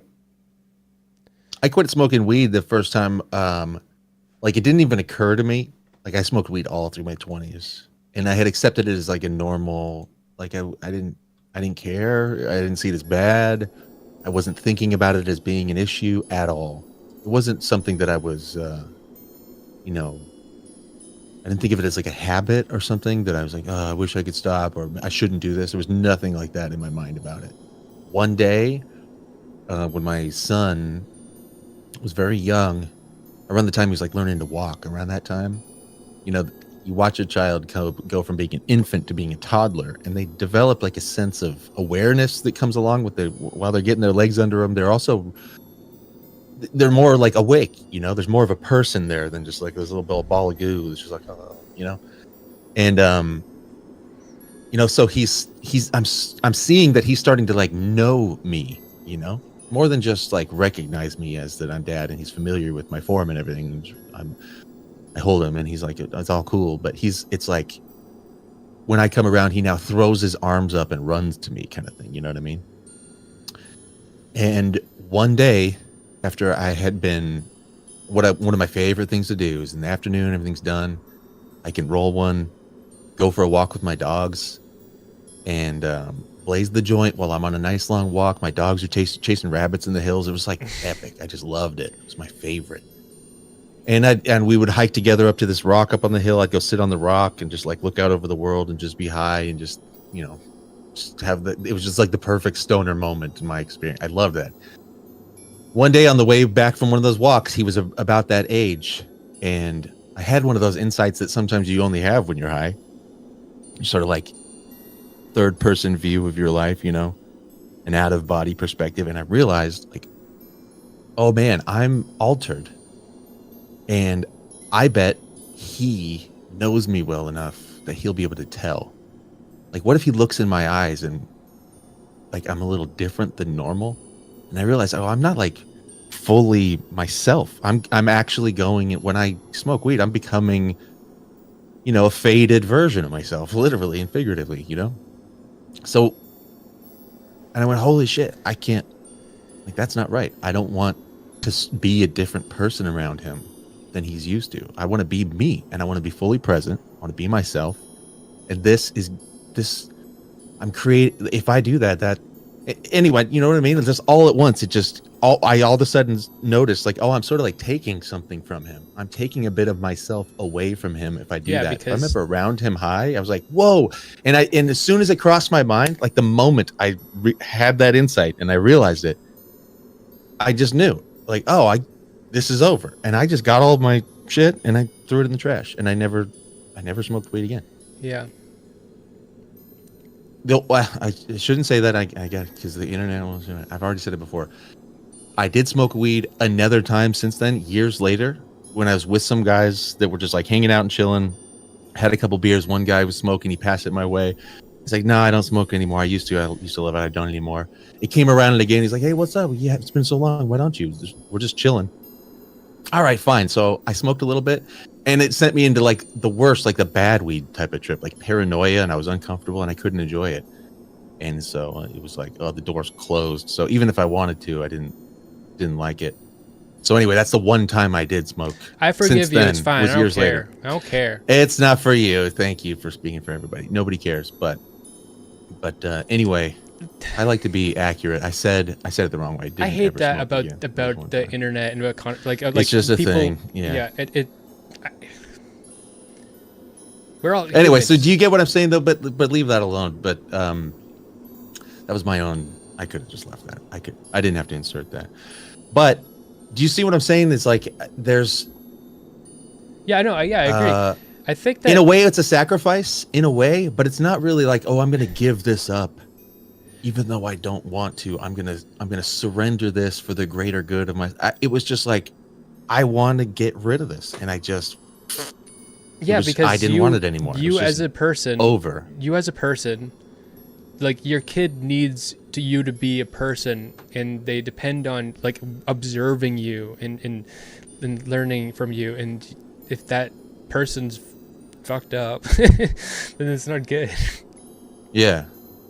Yeah. So what I'm saying is like it came with an insight, and in that moment of insight, that realization I had, like changed my perspective on things, and now things were just different. And now just smoking weed wasn't something I wanted to do. It wasn't okay. It wasn't who I want to be anymore. So now, and so that ended it. And I think it's like that with, in a way, it's like that with sexuality and this whole thing of like age gaps and hot young girls and stuff. For me, it was like that too. When there was a point in my experience in my life where I came into adulthood and seeing myself as a man and not a boy. There was a threshold at some point that I crossed over that included some realizations. Well, for me, for me, it was like that. There were some things that changed in my life where I went into a new stage of life that included seeing the world differently, seeing myself differently, and seeing younger people than me differently. Where now I look at young girls I look at girls in their teens, they are like my daughters. Yeah. Okay. No. You know what I mean? Like, get that. not like okay, I'm being their dad, but I mean, I see them. Okay, I get it. So, I just have different eyes. Well, yeah. So I used to. When I look at like an 18-year-old girl, I could legally fuck them, but also I don't want to be around them. So like, and to see them like, also is not just that, not any. I don't want to fuck their brain up. I am on a different level than like if I start dating an 18-year-old, I could literally like it would be grooming, and it would be obvious while I'm doing like I would just be so aware that I'm operating I'm on more calibers and I know more about life, and it wouldn't the idea of being with someone that much younger, but the idea of just a hookup doesn't feel quite as bad. I still probably would prefer them not to be like, I prefer a little bit older, but I have attraction to 18-year-olds. I don't think that's ever gone away. I think 18-year-olds, they're just fit. They just have fit bodies. You get older and you become like you fuck up your body. And I just think, I don't think that actual attraction goes away. I just think it becomes contextualized with all this other stuff and work all this understanding and empathy and it taints the attraction. It makes the attraction different, but it's something the attraction is there. Yeah, I mean, I certainly not denying that. Like, it would be ridiculous to deny that young adult women have the things that are like, you know, they're coming into the age of their most beautiful time, right? 18 to whatever. They haven't been eating burgers. You know, their body is still like, and you know, and it starts a bit younger than that, right? When they begin to sexually develop, but they're developing the sexual characteristics that are attractive, and neoteny, like the newness, they're recently bloomed like fruits on the tree, right? They're fresh. They're fresh. Yeah. They're fresh. The freshness is beautiful, and they're just like the brightest, most amazing. Their flowers, petals just bloomed, and it's just like they're ready to go, and so that's awesome. But back to the conversation though about like the thesis of the idea, as you put it, that we need to admit that 14-year-old girls are hot so that we can protect them, because if we don't admit that they're hot, then we're not able to protect them from ourselves because we all think they're hot and stuff. It's like, well, the people that would be a danger to a hot 14-year-old girl, in my opinion, those are like, the danger is that those men have not matured into the men that would never. Even if there was a weird scenario where they had access to a girl who wanted to or something, they would never, because they've grown up. Well, no, So here's the thing, though. So if we, I get it. Let me finish real quick. What I'm saying, if my problem is if there's the insertion of the idea that it's normal to have this werewolf on the loose mentality as a grown man, and because that's normal in men, then we also need to protect little girls because men are horny werewolves that will fuck 14-year-olds. Yes, yeah. So I don't agree with that. I okay. Well, I think sexually retarded, lacking growing up, like, yes. not mature men. Okay, let me fucking engage. Okay, so I think it's good for you to be a guy who would never.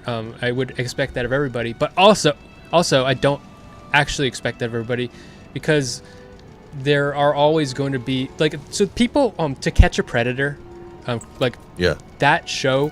Majority of the guys, sometimes not the case, but the vast majority of the guys that end up on that show are absolutely retarded. They're super socially isolated. Exactly.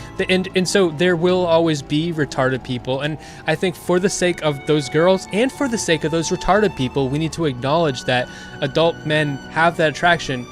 We don't want to make a situation where those retarded, socially isolated, undeveloped, they need to, for both of their sake, especially for their younger girls' sake, that can't happen, and we need to know that can happen if we want to prevent it from happening. And I don't think that there's any amount of shaming or anything that's going to stop those guys. They don't know what the fuck. They're retarded. Is that what Mr. Girl's Cuties review is about? Is No. it like, hey, you got to be careful? I don't think that's what his cuties review, but that's basically his position anyway. That's my position. That's the way I say it. So I want to make sure we're not talking past each other, because like the context is talking about the Cuties review and the idea that what it seems to me like what Max has been saying is like, can't we all agree that they're hot and we would if we could or something, but we shouldn't because it's immoral? But aren't we all just crazy horny werewolves for the rest of our lives? And that's normal, right? Let's all admit it. Isn't that what he's saying? Yeah, but he's saying let's all admit it. And I'm like, okay, so Sam no. Hyde once Sam Hyde I remember this sketch that he did where he's responding to some woman who's like crying in her car because her kid got raped at like daycare, and it's kind of fucked up. But he is like, he's just screaming at her in this angry Sam Hyde face, and he's like, "You let your kid be alone with a fucking man. You let your fucking kid go. Oh, I'm so stupid. I'm so sad because I let my kid be alone with a fucking man." Like, I mean, that's really cruel, but like also kind of. I worked at a daycare, But I wouldn't want to be alone with the kids because I don't want people to. I don't want to get in trouble. I don't want kid to say like. It made me feel safe. There was always cameras. There was always more than one person in the room. But also, I would never. But I don't want them to do. I don't want them to let me alone with the kid because I don't want them to let another guy alone with the kid. Because just because I wouldn't doesn't mean some other guy wouldn't. So, yeah. Yeah, I think so. There's two things to do about it. And, there's some that are like, let's do to catch a predator. Let's find out. Let's see if we can identify, markers in these guys that are sexually retarded, dangerous to children, and let's acknowledge to ourselves that our society is full of, it's not full to the brim, but I mean, like, if there's hundreds of millions of us, then there are at least tens of thousands of guys out there that are just not only to not be trusted, but they're like looking to get away with some insidious shit. Wait, on and top of that, for the sake of our children, let's find them and fucking make sure they can't. Well, on top of that, though, I think, so I'm saying the baseline attraction exists. I'm saying that, like, the most child abuse, sexual child abuse, happens from substance abuse. So, you get drunk and fucked up, and then your stepdaughter, your wife's like, at work, and you're alone with your stepdaughter, and then suddenly you're not the best guy. You're kind of an asshole, and you're like drunk out of your mind. Then that's a dangerous situation for that kid, and yeah. I just think acknowledging these types of things allows us to have the tools to stop it. Because also, part of me, because this is another place where I can definitely relate to the whole Mr. Girl worldview, is obviously the biggest concern is the kid, but his messaging, he talks about he'll have concern for. Hey Smeth, can I pause you real quick? I just got hosted with like 200 viewers. I just want to say hi to them. Sure. While they got here, and introduce you. I'm talking to Smeth. If you guys don't know Smeth, he's friends with Max Carson, Mr. Girl, and the Thorpes, and I know him that way. And we're talking about the Cuties review. That's actually kind of led us into this conversation about. We're talking about the whole pedo thing. Yeah, the whole that pedo thing. Yeah, we're talking about that. Welcome everybody. Please continue. I lost my train of thought. I should have told you to not lose the train of thought before I interrupt you. My bad.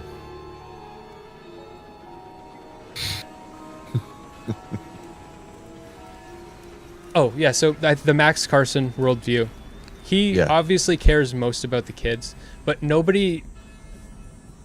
I intuitively feel a concern for those retarded, shitty men.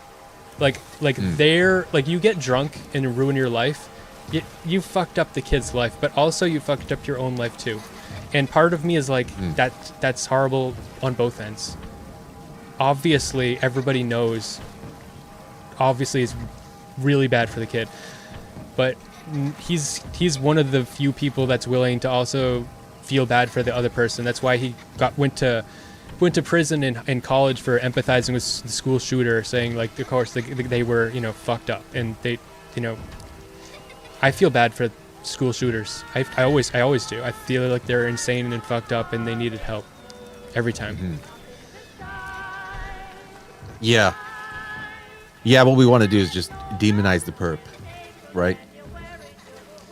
And it's kind of, there's a lot of reasons why we do that, because number one, we got to punish them for different reasons. Like, you got to make an example out of them. You got to satisfy the public rage for what happened. There's all sorts of retribution, absolution. All of these things have to happen. And in order for that to happen, everybody just wants to demonize and dehumanize them. They were a monster. They're a worthless piece of shit. They never should have been born. I wish I'd go back in time and kill that son of a bitch, and like that twisted fuck, I would never do that.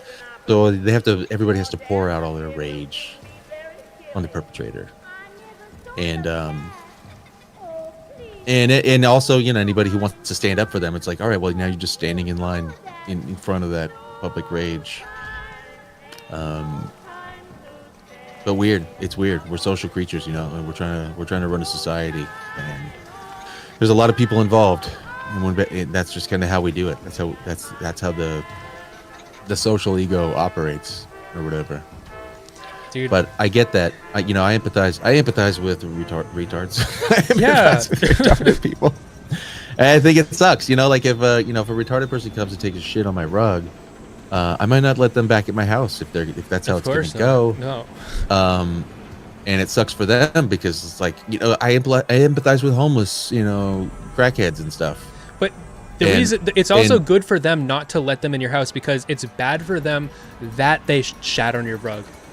You know, like the boundary there isn't just for you, it's also for them, because, you know, like they're going to get in trouble if they shit on your rug and they can't help themselves. So you got to keep them from, like, you not letting them go in your house is kind.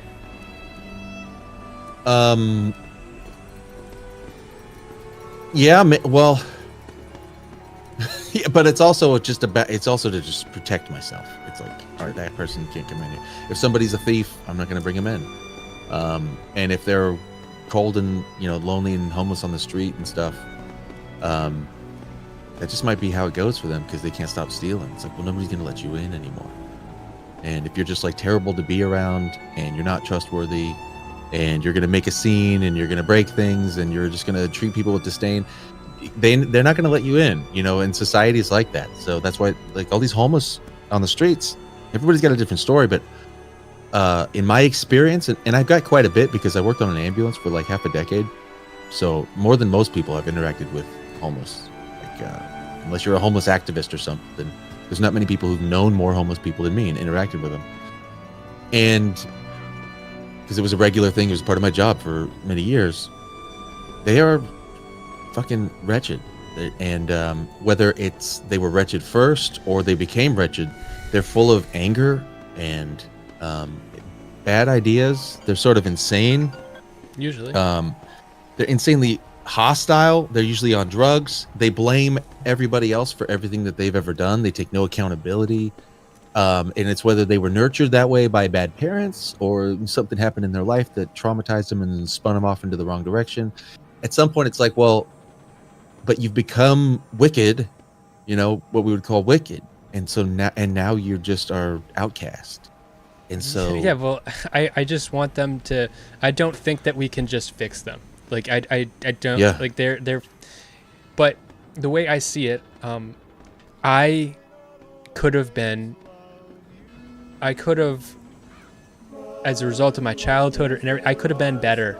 I could have been, and it was fucked up for me in certain ways. It's a scale, and they got fucked up a lot, and they're way at the bottom. And I don't want to give up on. We need to have something in place for fucked up people. I don't want to just let them just die. You know, like, but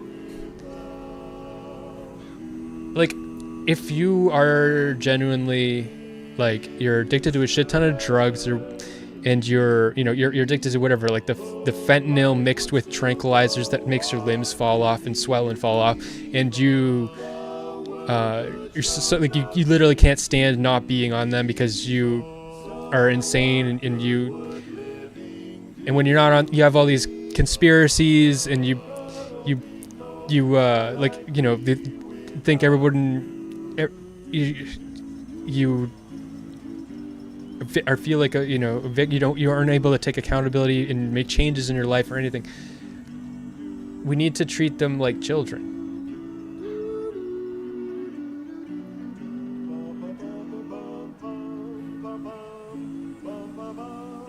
Well,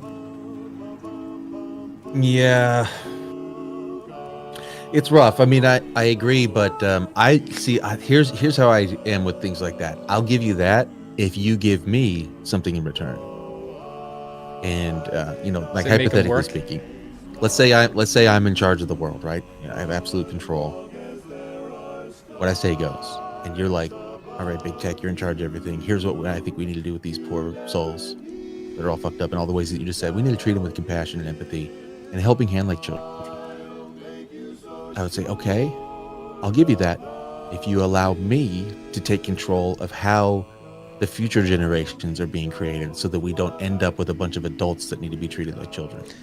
And that would be a rigorous, highly controlled program. Like, there's ways of preventing the thing that we have as a result. If we have a society that's producing this on the regular, then there are reforms that are necessary in the society to stop that.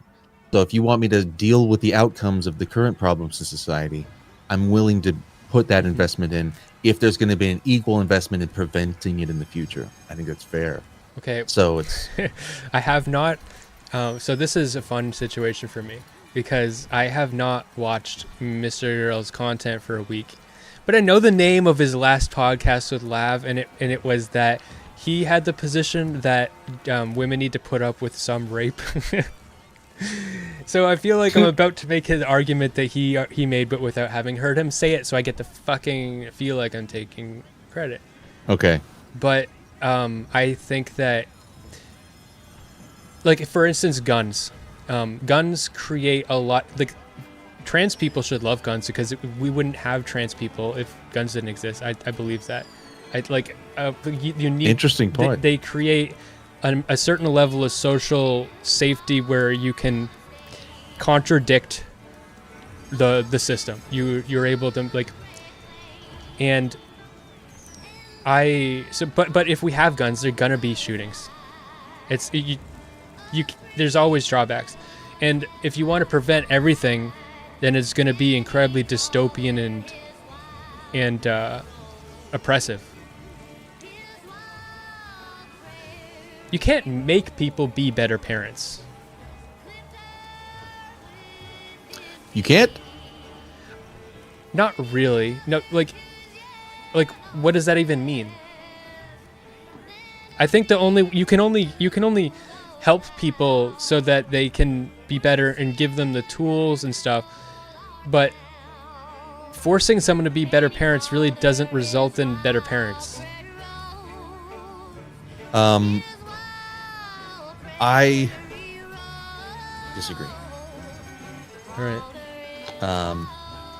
The way it would look to me is that most people who are becoming parents are not qualified.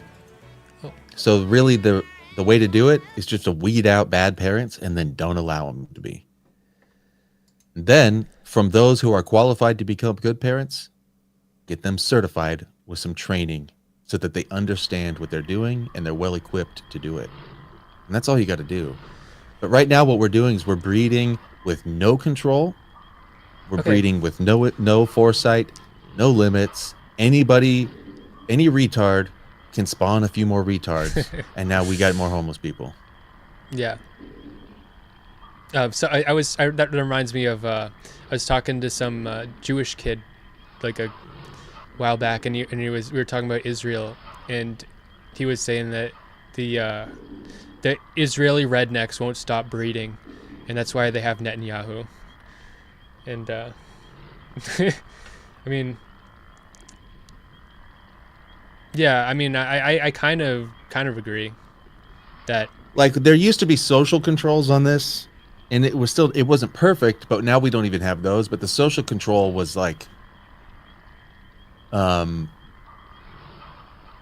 you know, you'd get the scarlet letter if you were having an adulterous affair, or if you had a child out of wedlock, we'd scornfully call that child a bastard. And it was just basically a social shaming. And we had marriage as an institution of family creation, and men owned their women. The women belonged to the men, and the reason to take a wife was to create a family. So only men who wanted a family would take a wife in the first place. But now it's like it's gone, and now marriage has been inverted. Marriage is now a thing that's for the women rather than for the men. Like, honey, when will you finally, commit and marry me? And it used to be that a man would ask, hey, will you be my wife? And she's committing to being a mother to his children. And like, it's all flipped over. And so we don't even have the social controls we used to have, which were something. They weren't perfected, but they were on their way to, it was a concept, and it was more of a social contract. yeah. And but now we don't even have anything. And now a lot of kids are born to parents who didn't want any kids. And they've been doing that, and like many of the people that we know that are grown adults were born to boomer parents or whatever, that just didn't even fucking want kids, or they just got baby trapped, or you know, oops, it was an accident. And it's like, we have accident kids, and we are beyond the fact that our society is so fractured and we don't even know what we are. America is a concept, and it's like an idea of freedom, and like, what are we? And like, we don't have any sort of nationality that roots us to a lineage or a patriarchy or ancestors. Like, we don't really know who the fuck we are and what we're doing and why we're making families, and nobody's really participating in anything together other than a vague sense of patriotism or something. So it's all just retarded. So the fact that we end up with all of this stuff is like, doy. I like, think that's what you get. I think a lot of it is like technology. As technology advances and stuff, a lot of these things happen too. For instance, our attitudes about like sex and stuff are because we have contraception, but then people don't use it.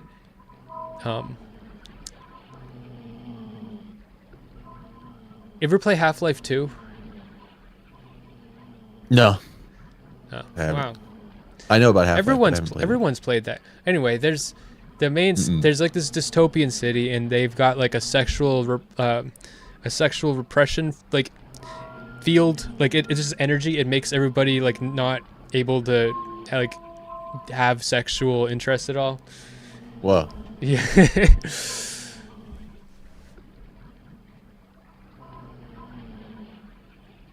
I think that if I could like flip a button to do anything, it would be that to have a kid, like you have to go into like it would be like getting a marriage, like you're saying, like you go to a judge with like a piece of paper and you're like, I'm gonna sign this and have a kid. I like that sounds like the best way to have that happen. Yeah, me too. I would make it to where you have to get a parenting license. Yeah, I think I'm down with that. You fucking apply for the privilege of having children. And coming with that comes all sorts of like perks and advantages and advancements in society, because you're a parent. You are bringing new citizens into our land. We highly respect and regard your sacred duty of parenting. We are connected with you as a society. In a way, you're making a sacrifice too, and you're huge. Yeah. You're doing us a giant service. So we got your back, and we're making sure you're trained and you understand. And mothers know what motherhood is. Fathers know what fatherhood is. We know what's good and bad for the children. We can everybody's tapped in, and the whole neighborhood is like so happy that, oh, we've got families in our neighborhood. What a honor, awesome. And the people who don't have families are just like the plebs. You are a lower caste of humanity, and it is what it is. I can see why you like Lev. Yeah, she gets it. Yes, no, she has this attitude where there's like just this scum. I don't have that attitude. That's how I see it. And so, but that would create an incentive structure for men to want to become qualified to be fathers. My dream is to get certified and to be confirmed as a citizen with the right to vote, and then maybe I'll get to have a wife and family if I fucking act in a lawful and orderly way, and I contribute positively to the world that I'm in with all these men that have built it for me over generations. I can then be a father too, like my father was for me, and that's fucking awesome. But right now we have like the opposite of that. I agree. I think I'm completely on board with the parenting license, but I don't think I'm on board. I'm just not on board with the like, you should have to learn how to be a parent, learn how kids work, like what's good for them, what's going to be expected of you. And I don't think you should have to, I think you're baking in a lot into that I don't think necessarily has to be the case. Like, I think you can swap the mother and father. Like, you can have a man being the more maternal like role, but someone's got to do that, and it could be both. You could have a functional family where they're both kind of a little bit in each way, but that would with the parenting license, then you would have to have that understood what's happening before and make sure that all your bases are covered. I think that's the way I would want it. Yeah. Yeah, absolutely. And you know what? A really big part of that is the grandparents. Because in my opinion, my perception, the ones that should be the most engaged in and responsible for the upbringing of the young ones is the old ones. So it's the ones that are actually spawning and birthing the children. We call them the parents, but the ones doing the parenting should be mostly the grandparents, the ones that have lived their whole life and they have an entire life to look back on where they've gained wisdom and understanding. They're well beyond the years of the werewolf phase, and they have returned all the way back to innocence like a child, but with wisdom now. They're the ones that are qualified to raise children. The ones that are of the childbearing age, their job is to bear the children. The young men are working and protecting the land and protecting the families. The women are pregnant and producing children. They are literally laboring in childbirth and child rearing. But the actual guidance and care and looking after the children should be the grandparents. There's something to that. It should be the wise elders, the grandmothers, the old aunties, everybody. So that's why. And then all the burden comes off of the young fathers and young mothers to not only provide for the family and to work, and then the mother's pregnant, she's carrying her around and she's going through all these things and she's suckling and all that stuff. That's a lot of work. But the looking after the children, that's on the backs of the rest of the family, which is mostly the older ones who have the wisdom and the patience and the time to do it because they're beyond their working years and they have the wisdom of life and they can raise wise children. But we don't have. And so that's what's in place. So part of the certification process would be like, parents, hey, I have these grandparents who have agreed to look after the family with me. This is my family lineage. I have these godparents who are co-signing on this marriage. Yeah. So if your like you parents apply, go crazy, and then the government's like, yes. If your parents get dementia, you can't have kids. Well, that's a big problem. I'm not saying you can't have kids, but I mean, like, I would just society would be. Imagine how many grandparents are there in my city? There's thousands of them. I think that you'd then have godparents, and you'd have okay.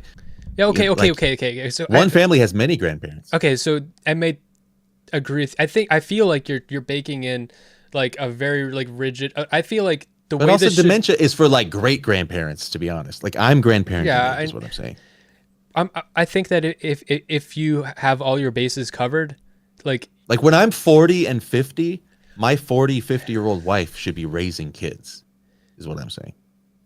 Most people don't get dementia in 40 and 50s. Sure. It's like very rare. So you pointed out like a strange well, women, I think, so I can tell you from experience, having someone who raised you that's going through menopause is a detriment, especially when you are menopause.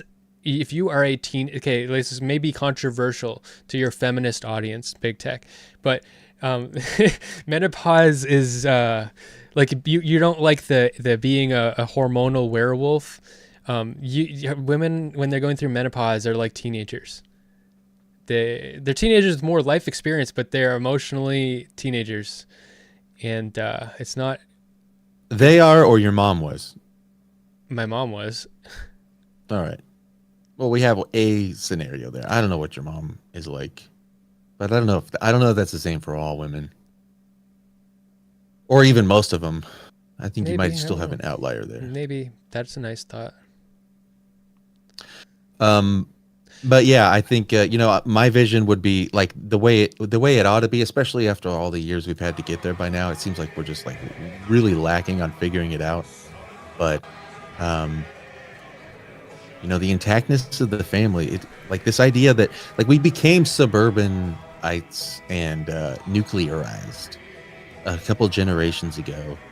And I don't know what it was like before. I'm not really saying a return to tradition because we're an experimental culture. They say the great American experiment or whatever. And the world's gone through world wars that fractured us, and we've all intermingled into a melting pot. So we got to figure it out again for ourselves anew. Yeah. So I think we could have like, instead of like a very rigid, like you have to have these grandparents. I think we should just know like these are the things you need to grow up. A kid needs these things. And do you have them? Like, it doesn't have to be like if you got the godparents or whatever that are going to be the grandparent role or whatever. And however we figure it out, as long as you got the bases covered, I'm on board. Yeah. So Yeah. there's no disagreement, I think. Yeah. So a focus on family rearing, like, we just don't have it. We're just like, all right, good luck, everybody. Oh, you're grown up. Time to settle down and make a family. And everybody's like, all right, hope I can do it. What do you think, babe? You think we could have a couple kids? And they usually don't even do that. It's usually like, I got my little sweetheart who I kiss, and she's my best friend or whatever, and we get married and she's so hot, or I'm so lucky to have found my special mate. And then one day she's like, honey, guess what? I'm pregnant. Oh, okay. Well, then now we'll sacrifice our lives to take care of this thing that we're stuck with or something. And then you learn to love it. And it's like everybody is just literally winging it. Oh, now I get it. And now I understand this whole parenting thing. The kid's 17. Okay, let's do it again. I got it this time. Yeah. No, it's just, and then, and everybody's just like a wage slave in a big old machine. And for what? For money or for whatever. And now Andrew Tate's everybody's dad. And he's like, get a Bugatti or you're a bitch. And it's like, we're off in a weird place.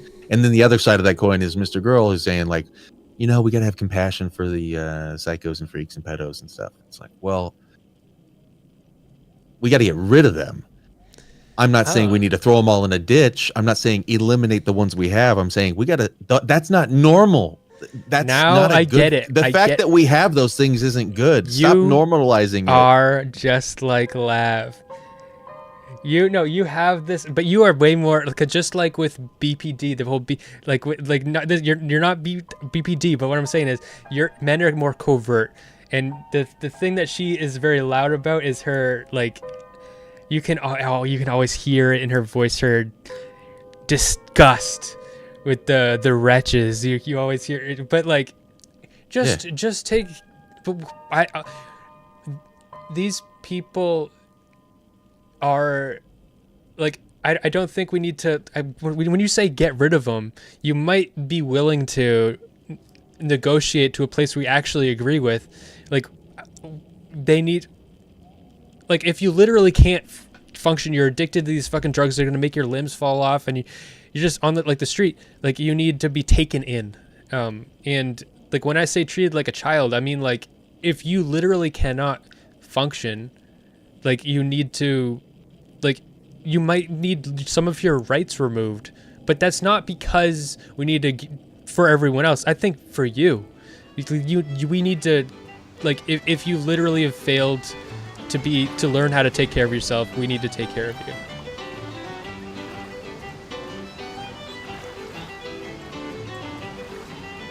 Not because we hate you. The questions are, can we do that, and do we need to?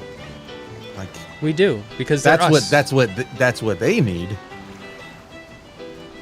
But like, you don't judge a society by how we treat the lowest, how we treat the retarded people. How we isn't that the measure of a society? That's not the only measure. Not at all. That is a good factor. one. Sure, it is a good thing to include in the measure. It's a good part. But it's the same thing. I'll give you that if you also give me the way you measure a society is by how they organize to prevent catastrophes. Sure. Yeah. And we're not organizing that way, so we're not. Absolutely not. Yes. So it's like I'll be willing to be judged that way if you give me the ability to prevent having to do that all the time. Yeah. So if we had a very small minority of wretched, weirdo retards among us because we've prevented that from happening, then we could treat them like kings. We could put them in sanitariums and we could give them all sorts of special care. And you wouldn't hate them. You wouldn't hate them as much. No, we could find the beauty in them, and we could like celebrate the art of like Down syndrome children and like all the rest of it. Like, we could have Special Olympics and it'd be the biggest, best thing, and we could afford to do it for everybody. And we wouldn't have any homeless among us, even though we did have crazies. They wouldn't be homeless. They'd all have a home, and there'd be a staff to look after them and stuff because there'd be so few of them. If there was so few of them, that it was easy to look after them, we could look after them very well. And So then- we would, because they look how good we are, and we're so compassionate to the worst of us. So then and the worst of us are very few. This is the because thing. most This of is us the are thing. very excellent. I agree with you on a lot of things, just like I agree It's our with, excellence just- that allows us to just take like care I of those who agree aren't. with Lav, but I think that you take a turn. So when you say that, I think that your disgust brings you down a path that is like doesn't even logically make sense, because if what you just said, we should be focusing on preventing that from happening, and if we're not doing that, then we are failing them by letting people get to that place, and the solution is to prevent it. But the first thing you say is that we need to get rid of them. The first thing we should do is to prevent it. That's the actual solution. Getting rid of them is a horrible solution. It's just going to make the world, like, to make the place we live a worse place. The actual place to focus our efforts is on preventing that from happening. Right. Well, that's what I mean by get rid of it. Get rid of the problem. The problem that's producing the problem them, isn't get them. rid of that. Well, the problem isn't them. It's whatever caused them to be like that. Yeah, exactly. And so whatever's causing them to be like that, we have to get rid of that. Okay. Well, when you say it, it sounds like you want to just like round them up and kill them. Do I need to do a disclaimer? No, I'm not. I think you actually interrupted me while I was doing the disclaimer. Yeah, and when you said you're just like Lav, I was saying, I'm not saying that means round them up and kill them. Okay. I'm saying exactly what you just said. We have an insanity machine in our culture. Okay. We need to shut that down. Well, I'm not throw a I'm wrench just- in those gears and break it apart and replace it. Because it's making insanity. And the insanity creates wretchedness, and the wretchedness creates like just terrible, ugly suffering and drags us the all wretchedness down. is And our suffering. streets smell like piss. But the wretchedness is suffering. It's not that the It is wretched the wretched but exist. so- The wretched Okay, exist, and so- they create suffering for us. It's that they are suffering in itself. no. It's not that No, they no. are making a problem for us. It's that we are all Not together, it. and they What are no. Life is suffering. sure. Getting up early and working hard all day is suffering. Also, laying around on the street with a rotting leg and a drug addiction is suffering. It's all suffering. Do we want ugly, wretched, retarded suffering? Or do we want suffering while we strive for excellence? Which one do you want? It's one or the other, but it's suffering either way. So are we going to suffer foolishness, or are we going to suffer the pains of working hard to make everything great? But what if we don't even have to work hard? What if, dude? Well, I mean, we're going down that path. Like, all white-collar jobs are going to be It's gone. a big what if. The AI is going to take every single job you need to sit at a desk to do. Right.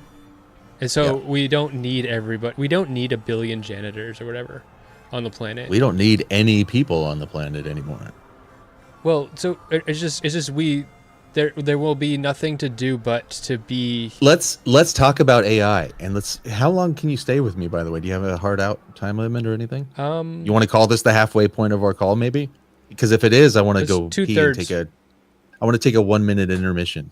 All right, 1 minute intermission. Like, the next half, let's do like shorter, but. All right, we'll do it shorter. All right, we'll call it 2/3. Yeah.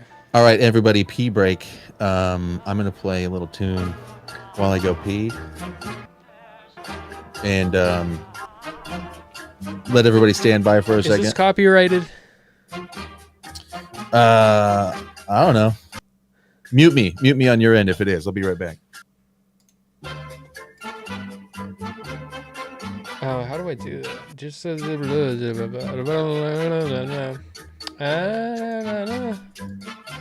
I? The button isn't there. It's over here. I got it. I can't hear it.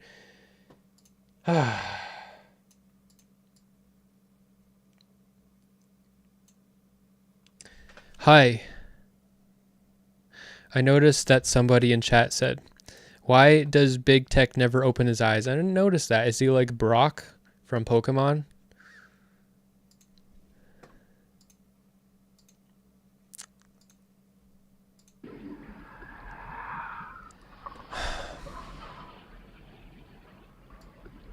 just like Lav.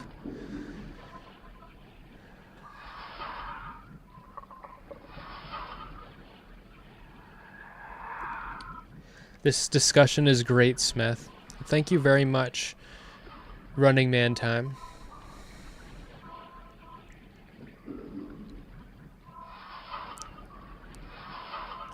Mass flagged Mr. Girl.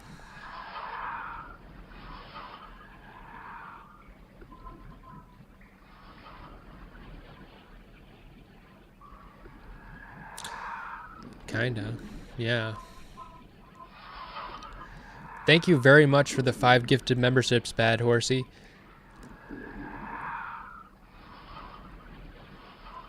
We've got a gifted membership too. Thank you very much for the 5 gifted memberships, Bad Horsey. It means a lot to me. You are the wind beneath my sails. All right, BigTech is back. You can see his arm over there. Wait, you can't hear me. I can't hear him. And now you can. Hello. Hey. Hey. I got a media dono. That was out. I'll play this after. Was that Waffens who sent this in? Hold on. Yeah. Thanks, Waffens. I'll play it after. I'll play it after. You gonna waft it in? You know, since becoming Jewish, I've become very, very clever. I bet. All right. Nice. And every time anybody makes a joke around me, I immediately my flags go up because if anybody's being funny around me, I feel like they are code switching just because I'm Jewish. Probably are. Yep. They're just trying to. They're Jew signaling. I'm just like you. I'm funny. I'm a clever joker. Except I was just talking about how I was doing that to other people. I realized that the place where I work is like 80% Jewish customers, and that's odd. Is that because of your location or because of the industry? I don't know. That's a high percentage. I don't know if I just noticed like it's definitely over 50. Hmm. Do you work at like a menorah dealership or something? Yarmulke factory? No. But I think that like a lot of times I think they think I'm Jewish. And I picked up on that. And so now if I notice that people are Jewish, then I feel like they might think I'm Jewish, and at least like part Jewish, because I don't have a Jewish beard, but I have kind of a Jewish nose. And my name is Seth, and that's a Jewish name. Yep. And I have like a more olive skin because I'm Greek. So I feel like if I notice that someone's Jewish now, then I have this instinctive desire to code switch because they might think I'm Jewish, and then like we might bond over this lie.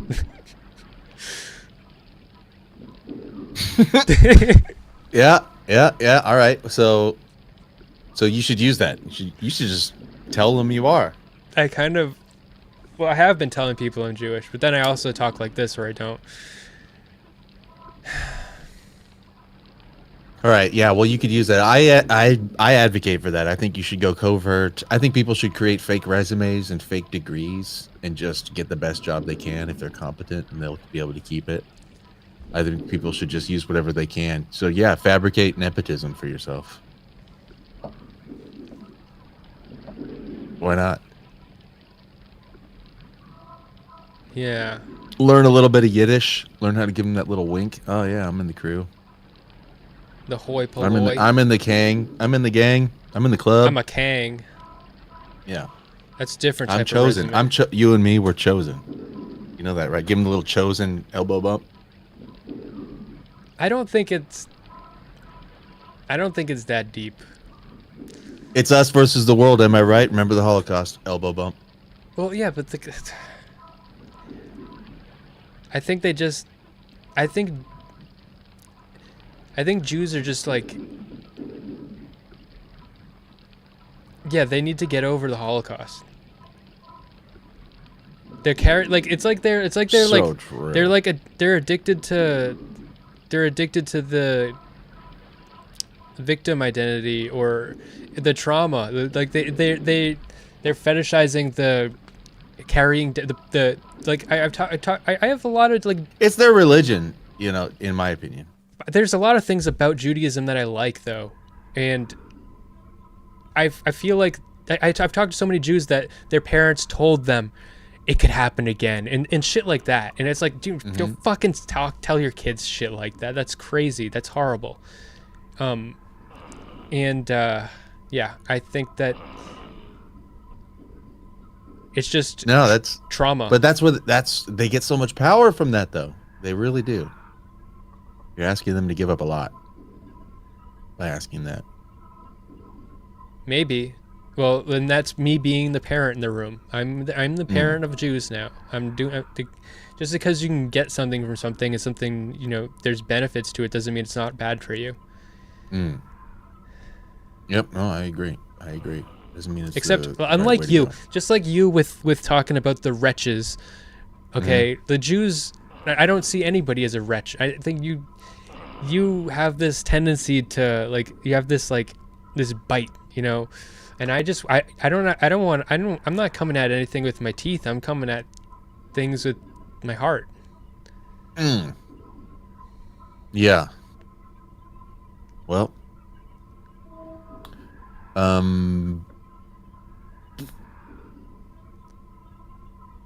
Why? Why not? Where's your teeth at? What happened? Are you a prey animal? Something like that?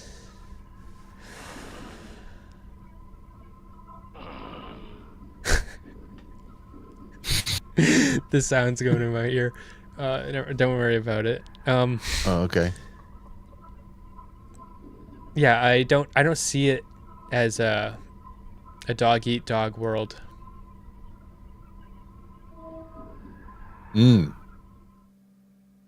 Okay.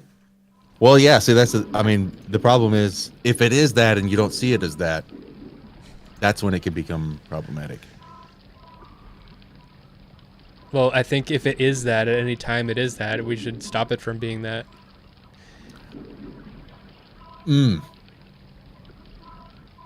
I think that if we live in a system that is a zero-sum game, then the system is wrong.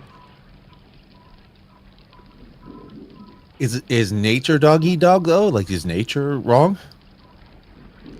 Is nature wrong for being so violent?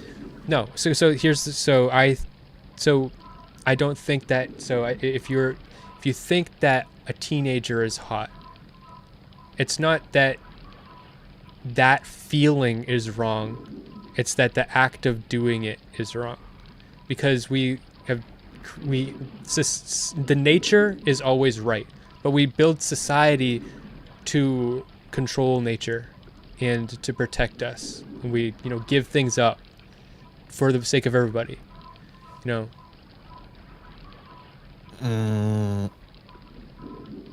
think? Oh, okay. Well, see, you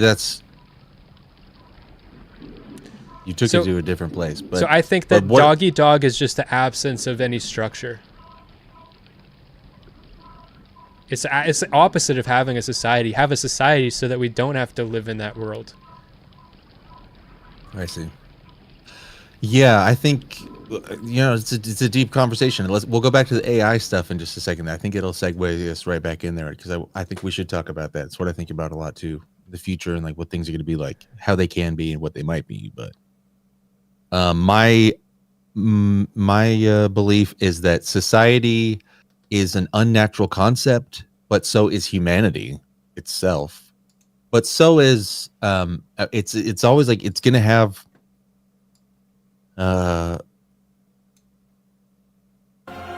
look, it's a meta, it's an abstract meta, like the concept. So like society needs to be natural. It needs to be in line with the laws of nature and like the flow of nature, the way that nature works, even though it's artificial and unnatural. So it's a paradox. If it's unnatural and operates in an unnatural way, it turns out to be, it doesn't work. And or it works badly, or it creates unnecessary and unnatural suffering. But so even though that once we have agriculture and roads and wheels and stuff, and now we have a technologically based society, and we have laws that we artificially impose on each other, which are like mental abstracts of morality. Animals don't do that in nature. But if all of those things are in line with the way that nature works, it works. It's like it can work. So like, it's not natural for fire to be contained. I'm going to make a metaphor here. Like fire is like a self-sustaining chemical chain reaction that creates heat and light, and it's just like, is this thing? It's a phenomenon of nature. You can take that thing and encapsulate it into a pressurized chamber in your motor, in an internal combustion engine, right? You still have to operate in accordance with the nature of fire in order for the engine to run right. What I'm saying, so the engine itself is an artificial construct, but all the ingredients have to be adhered to in accordance with nature. Like fire isn't going to burn if there isn't the right amount of fuel mixed with the right amount of air, and all the conditions aren't right in that artificial thing. You're not going to get that natural phenomenon to occur. So you have to give it air, you have to give it fuel, and it has to be arranged and synchronized and timed just right. And then that natural thing can happen in an unnatural way to make the power that you want. If when you have sex, a giant spike shoots out of your dick and through like a woman's brain and kills her, and then like the baby is like incubated in her dead corpse, but we learned that you actually don't need to do that, and if you pull out, then it just happens the way it happens for us normally, and all you have to do is pull out. Then we would make a law that was like, okay, well, you just can't just kill women every time you fuck them. And it doesn't mean that it's wrong that you have a death spike dick, but because that's natural. It's fine that you have that, but we need to not kill people. And just like it's natural to rape and murder and pillage and do all these things, these are natural, these very natural things that we're not saying there's something wrong with us for being rapists, violent rapists, murderers. That's what we are. But we build society around what we are, and it stops us from raping and murdering. And we live with that. And it helps us. It's good for us. I'm glad that people around me cannot rape and murder me.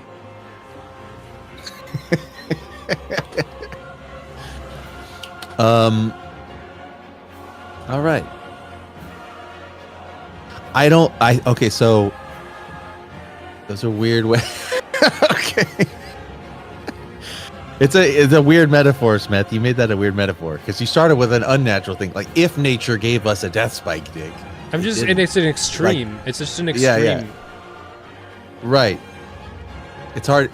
It's a weird analogy, right? So like, if nature what made us extremely, like, it gave us an odd oddity that was fucked up. If that was a natural thing that we had, so sort of like that, you're equating that to some pedophilic instinct or something like that, some attraction to underage girls and stuff. Like that's the death spike dick that you're actually that's just it's natural. Absolutely a death spike dick that we don't need to fucking do.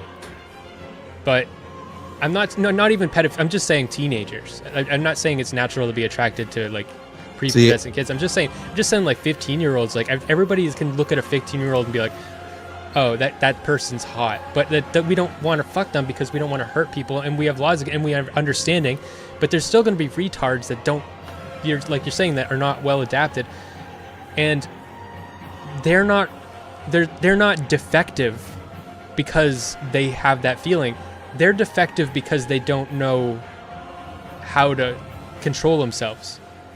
And it's not that the nature is wrong. It is that our society is wrong, that has not protected the kid from them or given them the tools to protect the kid from themselves.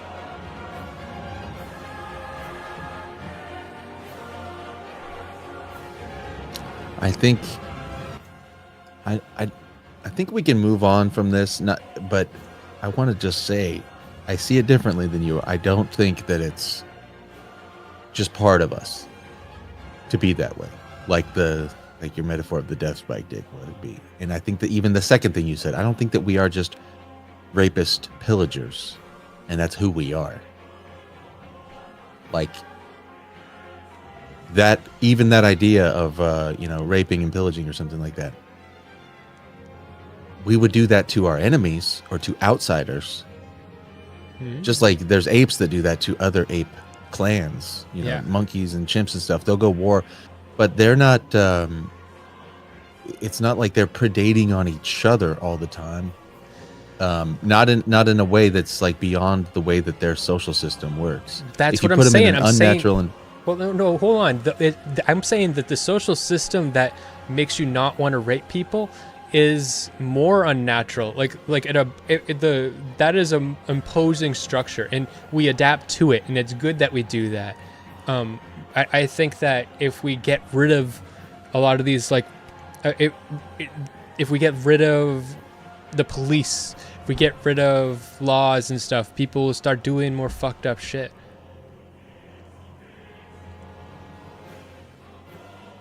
Yeah, you don't want to do that.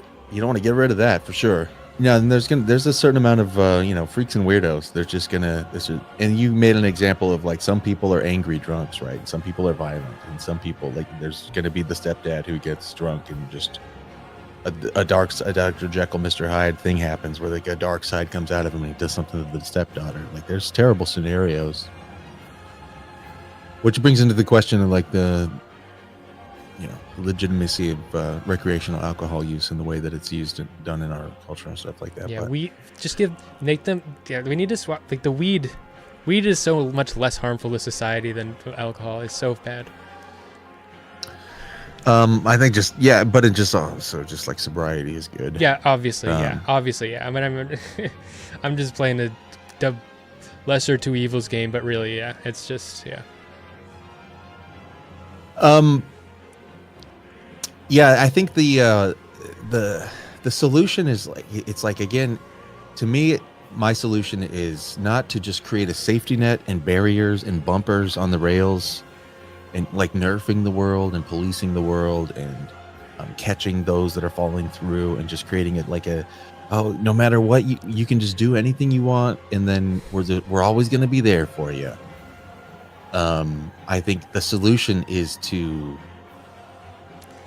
like rather than being a society that just like puts ropes on all the trees to stabilize them so they don't blow over in the wind, we're a society that we just grow strong motherfucking trees, and then you don't need no ropes. Like, you know what I mean? Like, you can shore up a weakling, and if everybody's a weakling who needs all these crutches around them, to not fall and not bend and break and not do all this stuff, then that's one way to do it. And the other way to do it is to just grow robust citizens. This doesn't make sense because you were talking about how you think that we need to prevent people from turning into retards that hurt other people. Catch a predator retard. You need to prevent people from turning into that. Well, to prevent them from turning into that it perfectly maps onto the analogy of like safety rails that protect the tree from falling over the wind. So it doesn't really, it's incoherent. I think the reason that it's incoherent is because of your disgust. Because you don't want to have the kindness, but really what you want requires kindness.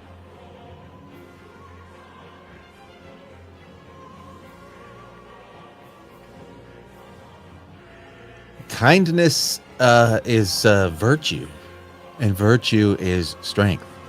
So it requires virtue. So we would need virtuous people. So that's what I'm saying. We would need to cultivate virtue. And then what you're going to have is kindness and also ferocity, also decisiveness. And I agree with decisiveness, but the ferocity, it's like, where the fuck is that coming from? Yes, decisiveness, and decisiveness might look like ferocity, but ferocity in and of itself, I don't think is a virtue. Decisiveness absolutely is. Like decisiveness, you cannot be around kids ever again. You know that, yes, but not like I'm gonna rip your throat out, and you know what I mean. Yeah. No, well, all right. That's where it is. I mean, that's where the disagreement is. I absolutely see it, that it's both. It's like, I want the engine in my car to be putting power only where it belongs. You know, I want all of the torque and the horsepower going straight to the wheels. And but I also want it to be a fucking shitload of it. Like, I want a lot of power. But and I want to, you know what I mean? But your desire for vengeance is a waste of the power. I didn't say anything about vengeance. That's not what ferocity is.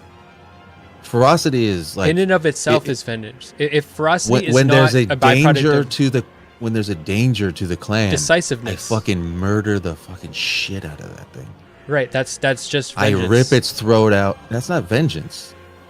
I would say that if you want, like, to eliminate the threat is a very different thing from just to rip their throat out and like whatever,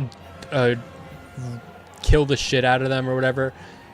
That is coming from a place where the most important need is for you to get your fucking rocks off because you need payback, baby. And if that payback comes that is a waste of energy, and it shouldn't be part of the system. The system should eliminate the risk and make that disappear, and not waste any energy on frivolous cruelty. I understand. Look, I mean, this is going to sound, patronizing. Paternal, patronizing, same thing. Fatherly, whatever. Looking down upon, whatever. I think you're wrong, and I think I understand your frame, and you're just not seeing the fullness of it in my perspective. Like, I think your vision of power is that power is actually like a weakness, like in that way. So in order for you to exercise ferocity, I've even heard you talking to Mr. Girl, you calling it rage and stuff like that. It's like, in order to do violence, I'd have to be so angry, or I'd have to have revenge, and I'd have to want to get my rocks off. But you're saying in order to do violence, but like, yeah. I no, like I just don't agree that the anger. I don't think the anger is helpful. I'm saying that I'm saying in my context of me talking to Mr. Girl, anger is helpful because I'm this fucking brooding artist that wants to be in touch with like my anger and a bunch of bullshit. That's a different conversation. But I don't think my anger should have anything to do with how we treat like criminals and shit. I think that it should be like, I think power is cold. It is. You sever rights. You make it impossible for people to do harm. That's why we put people in jail who are violent. We make it impossible for them to hurt other people, and that's decisiveness. But it's not ferocity. It is cold. The ferocity is just getting your rocks off. In my view, the violence I'm talking about is like when it's.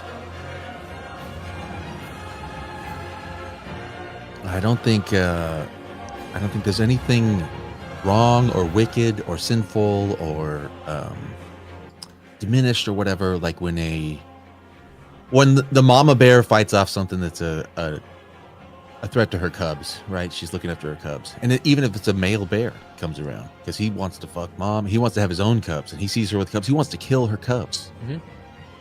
This happens in nature all the time. Yep. And she'll chase that big old grizzly off, right? Or the brown bear, whatever. And is she ferocious with it? Absolutely. If you come wandering down the wrong trail and she thinks that you're a danger to her cubs or whatever, you know what I mean? Okay. So yes, I agree with you there, but I think that on a personal or biological level, so we're talking about in regards to the mother with her cubs and regards to society and our laws, we're talking about boundaries. And for the way that you are a machine, and the way that you assert your boundaries is by becoming angry. It's like honking your horn. So you are a bear, and so someone enters your cave. Get the fuck out of my cave. You become angry, and that enables you to assert your boundaries. But if you are talking about a system, and you're conflating two things, the system is not a machine that's a person. It is. We're talking about laws, and we're talking about boundaries that are enforced by like structure and like by like police and by like juries and courtrooms and judges and bureaucracy. And the job of that system is to, so my rage might infringe upon your rights, and it is the job of the system to protect us from our own rage, to protect a pedo from his pedo bullshit, like to protect the kid from the pedo. And I think that we just need to. I don't think that you need the system to become enraged. It has no value or use. It's only useful in a personal sense, and your personal rage comes at the expense of the system.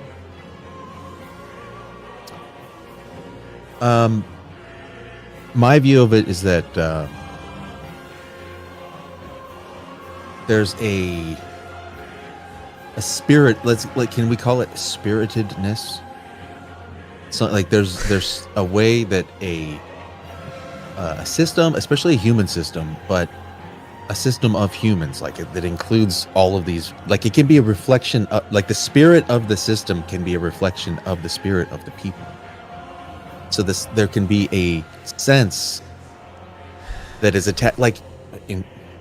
let's use the most tabooed analogy, right? That's so Hitler had a certain spirit. There was a certain spirit, an esprit de corps. There was a certain spirit of the Nazi Party, right? And there was like a heightened sense, like a romanticized almost like concept of national pride and of what they were as a people and what their divine destiny was and what they were doing together as a movement to save the world from communism. And like they were on a mission together that was worth living and fighting and dying for, to protect what was so deeply valuable to them. And in their system, there was a connection in the hearts of the people to what they were trying to do as a group of people. It went down to each individual that me as an individual, I am part of a greater thing that has a spirit of its own too. And that spirit is sort of like religious in a way. And it was like and the Jews have that too, especially the religious ones or the like hyper Holocausty ones. There's a spirit there too. There's a spirit of, like you even said that they need to let go of the Holocaust thing. There's a spirit of victimization. There's like an other side to that coin. It's exactly why Israel sucks, and it's exactly why Hitler sucked. Is that spirit you're talking about is definitionally the spirit of fascism. When you're talking about running everything by anger, it's just fascism.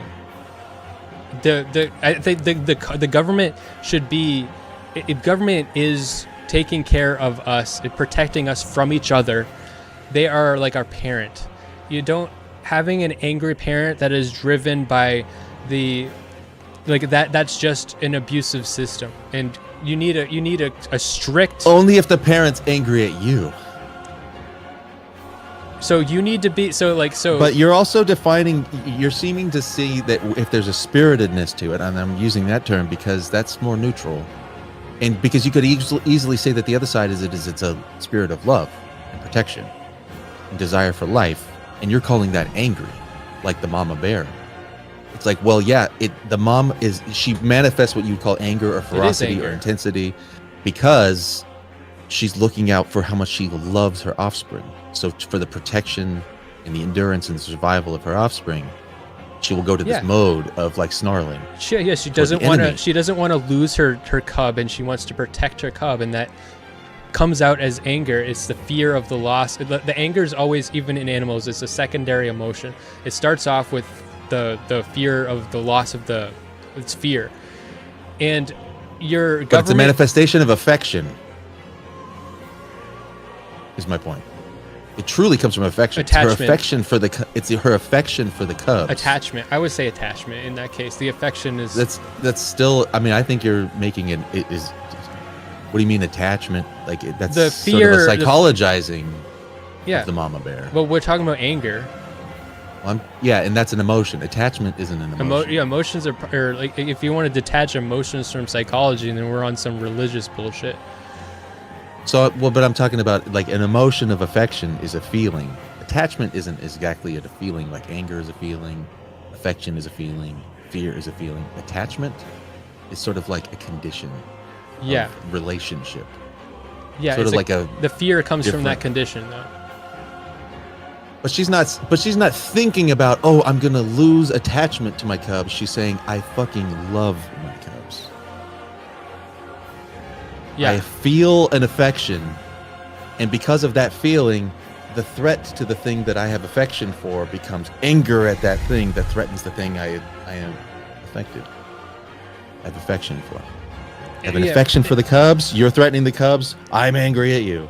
And so that's a direct transmutation of affection Regardless. to ferocity. Regardless, I think that the bear needs to. The reason the bear becomes angry is because the anger allows them to protect the thing that they need. The government is not a biological organism. It is a system of laws that we put in place. And for us to, and so we will all have contradictory emotions to the system. All of us, every single one of us. And that doesn't matter. We make the laws, and so for the government protects us from ourselves, from each other, and for it to be driven by emotion contradicts the point of even having it. I don't think that you are right about that. I don't think that that's the ideal.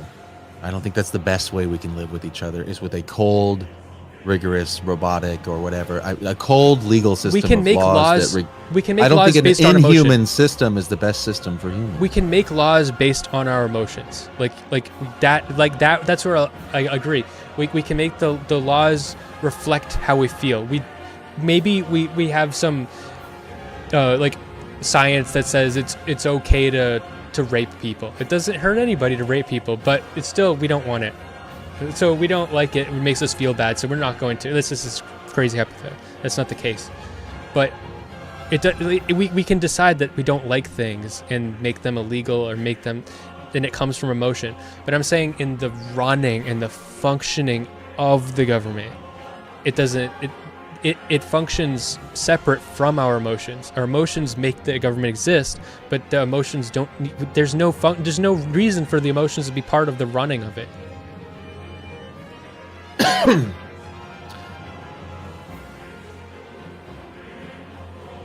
There's a difference between the running of and the operation of. Like there's a, again, so like the control system on the motor, right? So what runs the motor? Is it the fuel? Is it the fire? Or is it the, is it the timing system? Is it the computer? Is it the distributor? Is it the mechanics of the motion of the engine that runs it? Or is it the fire and the fuel? These are like sort of two different areas, right? So the engine is designed around the parameters of what the fire needs in order for it to be combusting inside, but you also have to feed it with the fire in order for it. So there's, but then you also need the mechanics. You need the timing system. You need everything, the valves to be opening and closing at the right order and at the right time, and you need the sparks to be happening at the right time. So there's like a bureaucracy in the engine. Well, there's like a technical side, which is like the bureaucratic operation of the government, but there's a spirit, is what I'm saying. There's like a living thing in the nation, and that's like that fire is essentially sort of like alive. That the engine is breathing, and it's literally being fed, and it's breathing. I see it's making the power. government is like our parent, and if the parent makes all their decisions based on how their kid feels, they're not going to be a good parent, because you have to go against how the kids feel. You can't give us ice cream all the time, even when we want it. You can't let us, rape each other. No, but it's not based on how the kids feel. It's based on how the parents feel, and it's not based on their ephemeral, fleeting feelings. It's based on their love and affection for their children. So and it's out of love and affection for the children that they're going to protect them from things that are harmful to them, even if they're things that they want, even if they whine and cry about. So you're saying that there is an entity who gets to run the country based on their feelings, and those are the parents, and everyone else is the lambs. Those are the lions, and everyone else is the lambs. Everyone else is the cubs, in a Right. way. So the angry people. The angry people get to tell everyone else what to do in the loving people. You keep calling loving anger, dog. Yeah, but you're saying so like the mother bear, like her ferocity is love. So yeah, basically you're just redefining anger as love, and you're saying that the reason that you hate people, you're redefining affection as the anger. reason that you hate people is only because you love them, or because you love other people. So it's justified to be cruel, and it's justified to hurt other people because you love someone else. And I'm saying that your desire to be cruel to anyone at any time ever is something that the government should protect them from. And like always, your cruelty doesn't get to dictate like anything ever. That's what I believe. Right. That's what you believe. Yes. And I think but that's the country we live in. Yeah. Right. Exactly. Yeah. And it was an experiment.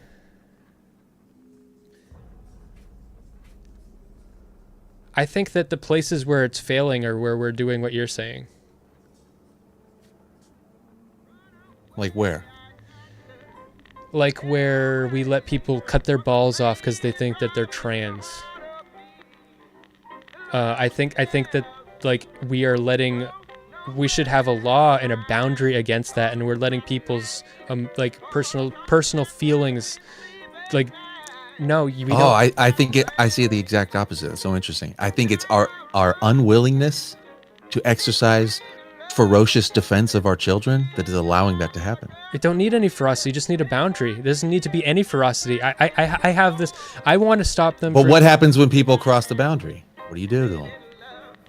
How do you prevent from people the from cop crossing the boundary? The cop that stops you from speeding doesn't have to hate you. Like there's no need for any cruelty, or like a boundary is a boundary. You are lumping in all this negative emotionality into having a boundary, but you don't need that to have a boundary. You don't need to be cruel to tell people that they can't cut their balls off. Is a tornado hateful? Unleashing a tornado on a city is hateful. But is a tornado hateful? Is a hurricane hateful? Obviously, no.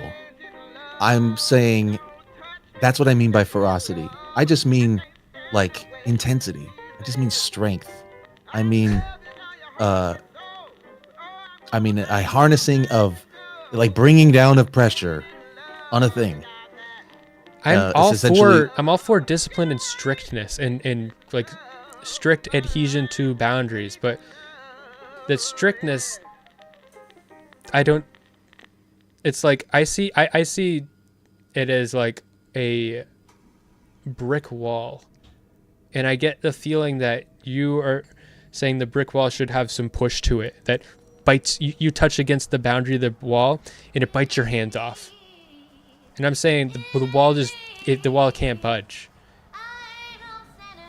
And if you take a sledgehammer and you try to break down the wall, now we remove your ability to like maybe that means you get your hand cut off in a certain sense, but like if you pose no risk to the brick wall and the brick wall is enough to stop you, then that's what it's there for. But you also want the brick wall to be so where like you can slam your head against it, but it's also soft enough that it doesn't hurt your head when you do it too. No. Well, that would be the softness. I mean, in that analogy, it's like the homeless and the crazies and the crackheads and the pedos and stuff like that. When they slam their head against the brick wall, they don't get hurt. Sure, we have compassion for them like children. Yeah. Yeah. I think it needs to me, I'm saying when I say ferocity, I'm saying like that's the hardness of the wall. It's like this is the boundary. You can come up against it if you want, but you're gonna die. you're going to get a fucking lump on your head, and if you come up hard enough, it's going to break. Your skull is going to explode, and you'll die. So don't come up against this wall. In fact, I would like to instill on everybody that the best thing to do is to have absolute respect and regard for this thing all the time, because watch out, because our people love each other so much. We have such an affection for the endurance of our clan and our nation that anybody who comes up against us will fucking regret it. I see. And if you can fuck around, but you're gonna find out. It's like that is the feedback from the thing that we create to support us all. It feeds back into the people like a reverence. We have a reverence, and there is an actual spiritual connection between the people and the land, and the government is like a new concept, but really like the leadership, the paternity of, and like the ancestors, literally like all the way back to, like, we have this sort of like a fleeting concept of founding fathers and stuff like that, but it's like this whole immigrant melting pot thing. It's like we're in like a weird situation here. We're like, it is an experiment. It's like people from all different creeds and everything trying to live together and do whatever we want, but also with accordance to laws that we write, which are mostly around protecting us from being limited from doing what we want. And all of that leads to, at the end of that road, we get more and more people being able to do what we want. And then we redefine people. And then all of a sudden now we have blacks voting and women voting, and we have a feminist revolution, and we have all these different things that we get into. And now the kids are cutting their dick and balls off. It's like, it's sort of like, I see it as like, this is the end of the road of the American experiment. It leads here. Like, we are at the thing that you just said is like the place where it's disintegrating. It's like, well, that's sort of like the inevitable outcome of nowhere along the way did we just say no to something. It's just like freedom to, I guess, freedom if to, you want freedom to twerk, freedom to trans, freedom to whatever everybody's free to do whatever they want. And we'll just modify the system to accommodate. And now it's just like, well, what do we even need the thing for? It's just endless series of accommodations. I'm willing to lose some power because I love women. And yeah. What? I see women as equal. I want egalitarian relationships. I don't want woman-led I want egalitarian relationships. It's my ideal. What do you mean? When you have like women's rights and like, you know, black people can vote and all these things, like, you're losing power. And it means that the attention of the government, because originally you see the government is going to be structured around making it right for a specific group of people, and then you keep broadening the amount of people that the government is trying to make happy and to protect, and that means you're going to have more conflicting interests, and that's going to mean that it's going to be less good for you. And so yeah, it does mean that you do have to lose some things, but what if it means the children lose? Is that acceptable? Never. No. Nope. Never. Absolutely not. What if that's the result that we're getting from the things that you just said you're for? I'm not. If the children are, I think, in the eyes of the goals of the government and protecting people, the children are number one, first-class citizens. Then why would we let women vote?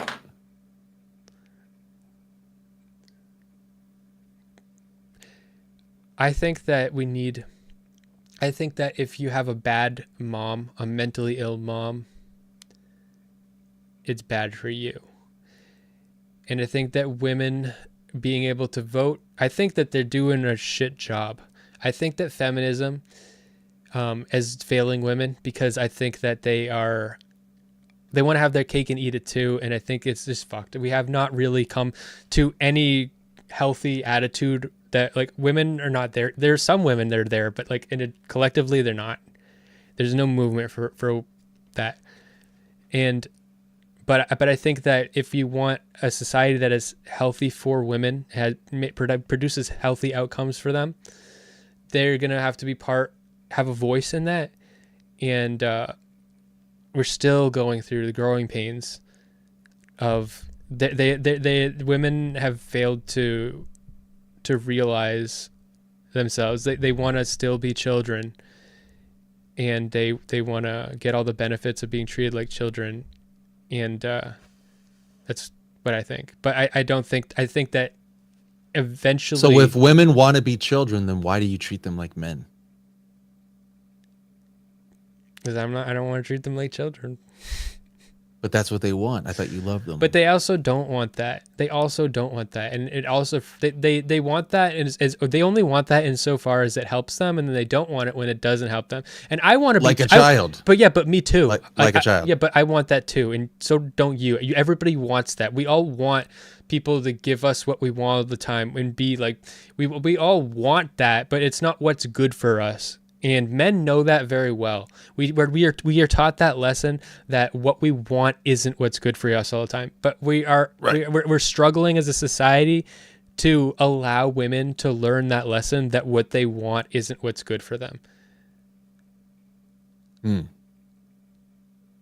We're allowing them to learn that as a society. We're not allowing. We're No, we're not. We're not.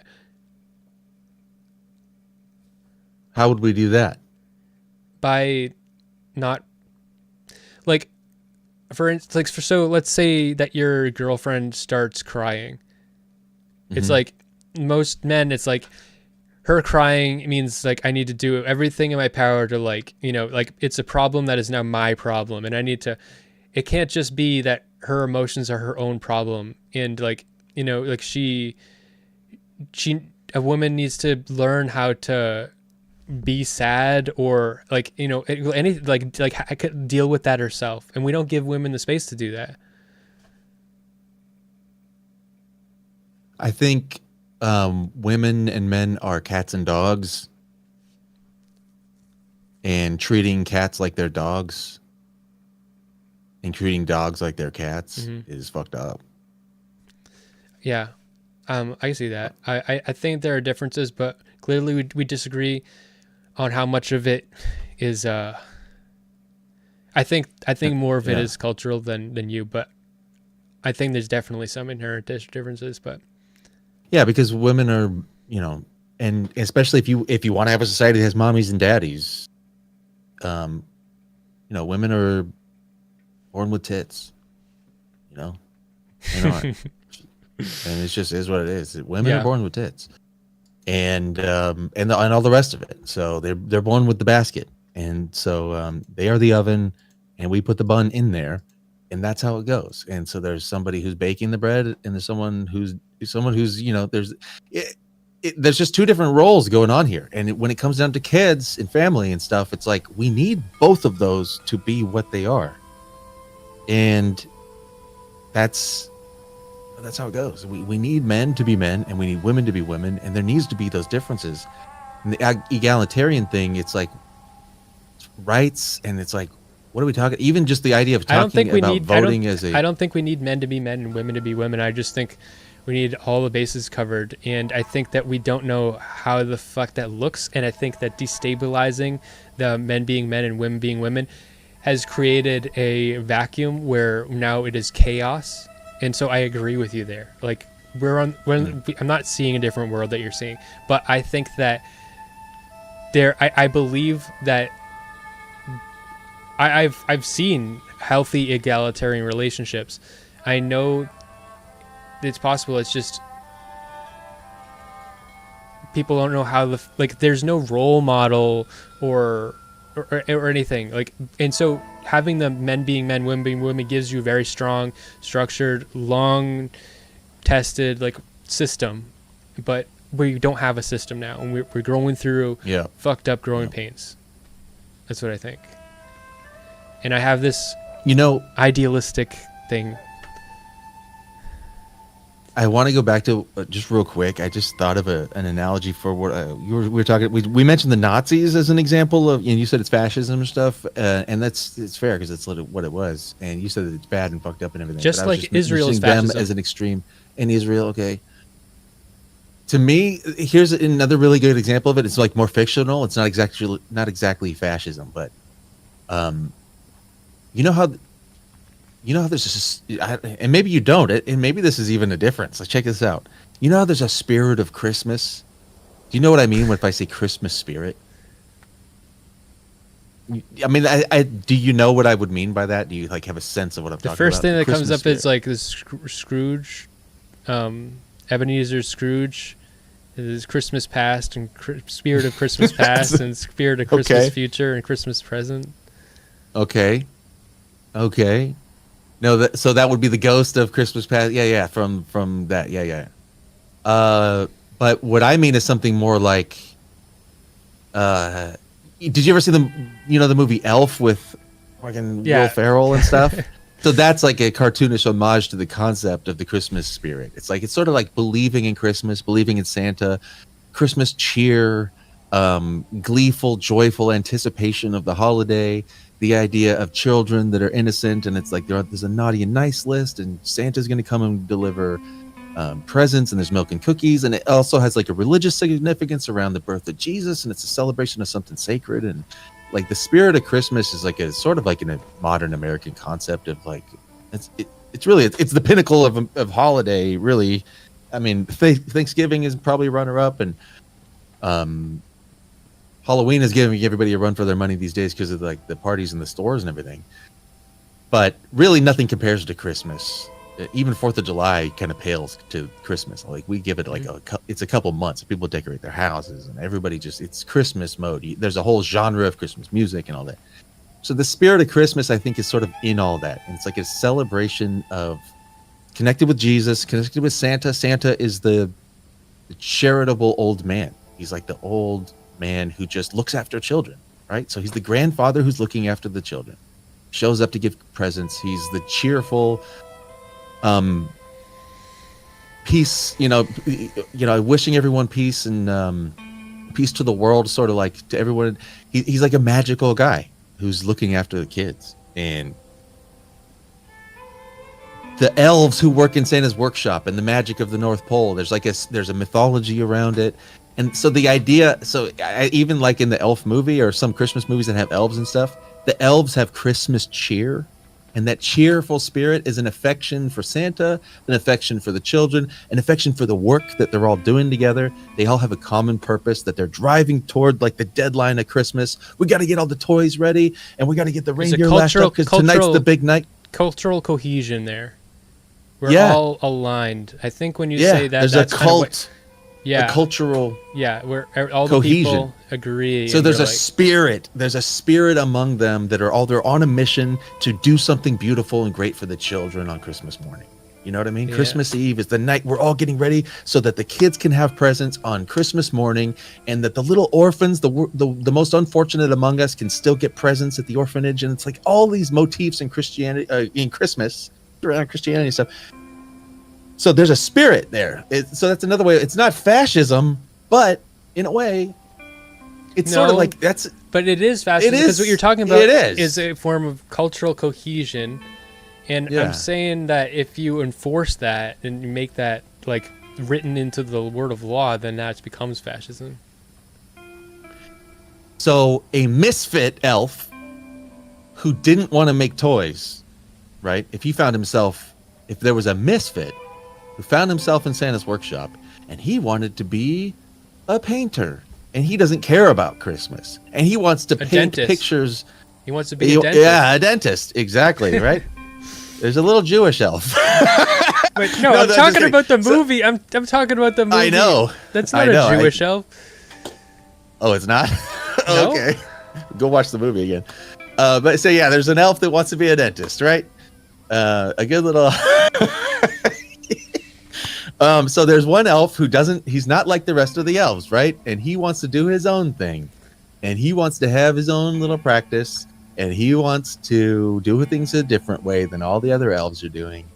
And what's missing in that one elf is the Christmas spirit. Like, where's your Christmas spirit? Where is that affection that you have for what we're all doing here? We're all doing things in and of one accord. We're all working towards something that we all hold together as sacred and beautiful, and we commit ourselves to it, and it gets us up every day. We work hard all day. We lay our heads at night to sleep, like praying for tomorrow to be good and our achievement of a goal. We're like all on a team. What are you doing? I don't want to force people to be on my team. If my team sucks, I don't want people to be forced to be in it. Just make it like, so Christmas. What if it's great? Christmas has that spirit, and it's not written into law, and we don't force it. It happens anyway. If you write it into law, then you're going to make then Christmas is going to start to suck. If you have to have Christmas spirit and you make that a law, then you've killed the Christmas spirit permanently. See, that's the thing. You can't enforce Christmas spirit, but you can cultivate it. That's the thing.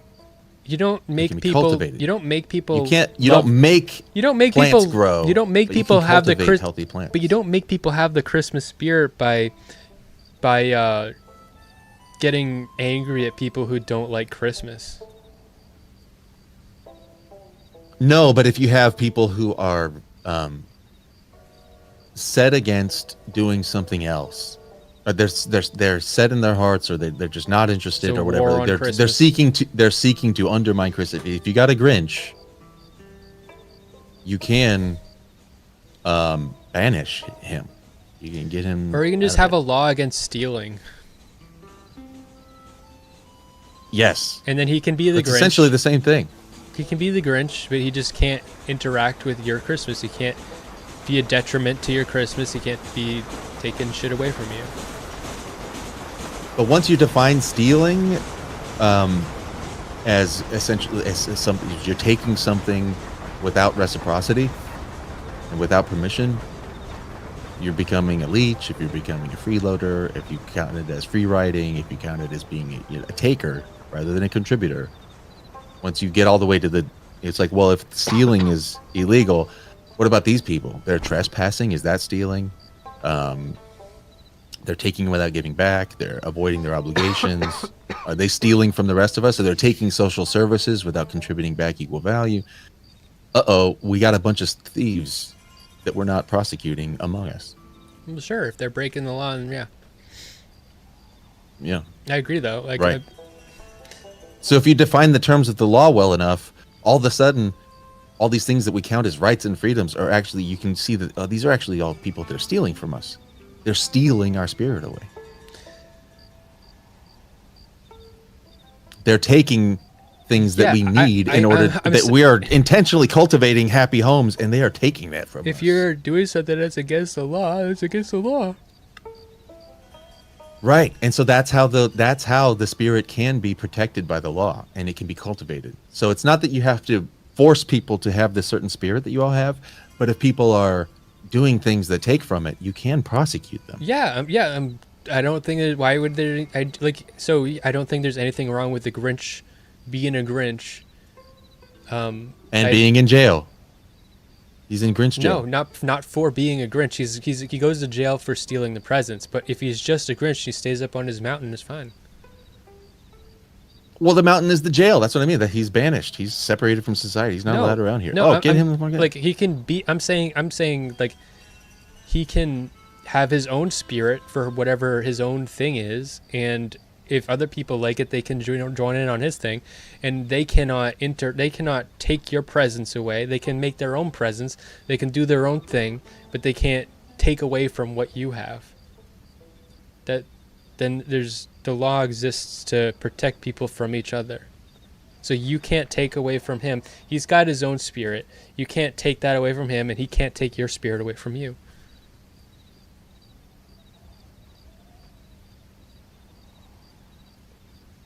But Smeth, don't you see like the way that you prevent him from doing that is by punishing him? But only when you have to be able when he hurts you, right? If he just if the story, he just sits on his top of the mountain, he's like, I fucking hate wallowing, hating, scheming, planning. No planning, because if planning is a crime, like planning a murder is a crime.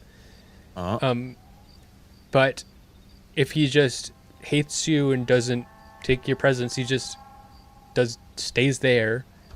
Right. That's fine. And once you catch him doing it, what do you do? Put him in jail. Right. Yes. But why aren't we putting these people that are, giving dangerous home runs to our kids and cutting their dicks and balls off? Why aren't we putting them in jail? We should. But why don't we? Yeah, because we are letting because I think that we are not having clear boundaries between the feelings of these individuals and the law. And I don't think the law should be protecting you from your own desire sometimes just as much as it should be protecting you from someone else's rage. So like if I want to cut your balls off, I can't cut your balls off. If you really want to cut your balls off, you shouldn't be allowed to. Neither way. Like it just shouldn't happen. Like doesn't matter if it comes from your own trans joy or if it comes from my trans hatred, whatever it is. Neither one should hurt you. Well, there's a certain entity. I don't know. We don't got to get there, but yeah, there are people who. There's some Grinches. There's Grinches that are stealing from us. The thing is, like, they don't just go and rob a bank. They don't just break into your sandwich shop and steal your sandwiches. It's like there's certain types of like propagandizing is a way of stealing away tradition, and inserting certain types of art even can be a way of like taking away from the social commons. Like we've cultivated a certain understanding and a spirit. Again, like if you're stealing our spirit away, is that a theft? Or if you're doing actions at Santa's workshop that's decreasing the morale of the elves, are you stealing? Yeah. So the Grinch, instead of stealing your shit, what he does is he drops a whole bunch of flyers on your town in Whoville. Right. Yeah. He goes around telling everybody that Christmas is a scam and it sucks and everybody should skip it. I think you should be allowed to do it. Uh-huh. Yeah. I know. Is it stealing? But you said theft. Well, here's the thing.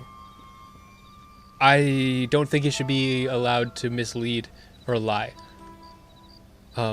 So I think that if he genuinely can convince you without misleading or lying that his spirit, whatever he's got, because okay, think of the Jim Carrey version. He's got a cool cave, or no? What if that's more? That world is more meaningful.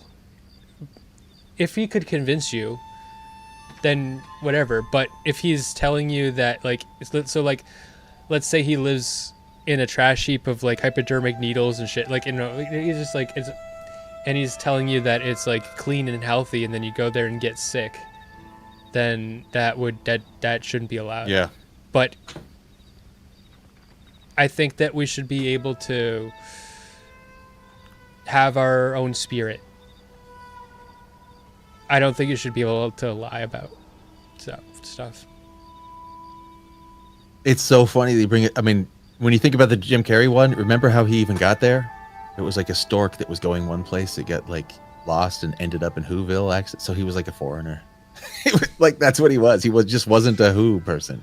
All the people in Whoville, it was a homogenous society, and then a foreigner lands among them that's like totally different than the rest of them, and he ends up despising their traditions and their cultures and undermining it, and then going away to be separate and resentful, and then coming in on a mission to undermine and take it away from them. Wait a second, buddy. Okay, that's not how it happened. Okay, we're talking metaphorically, so it doesn't really matter. But what actually happened in that movie was the reason that he was treated like shit and bullied, and that's why he started because he was a foreigner. Yes, so they treated him bad, and that made him hate them. Yeah, because right, that's what happens when foreigners come around. Well, don't treat them bad. But that's how Who's are.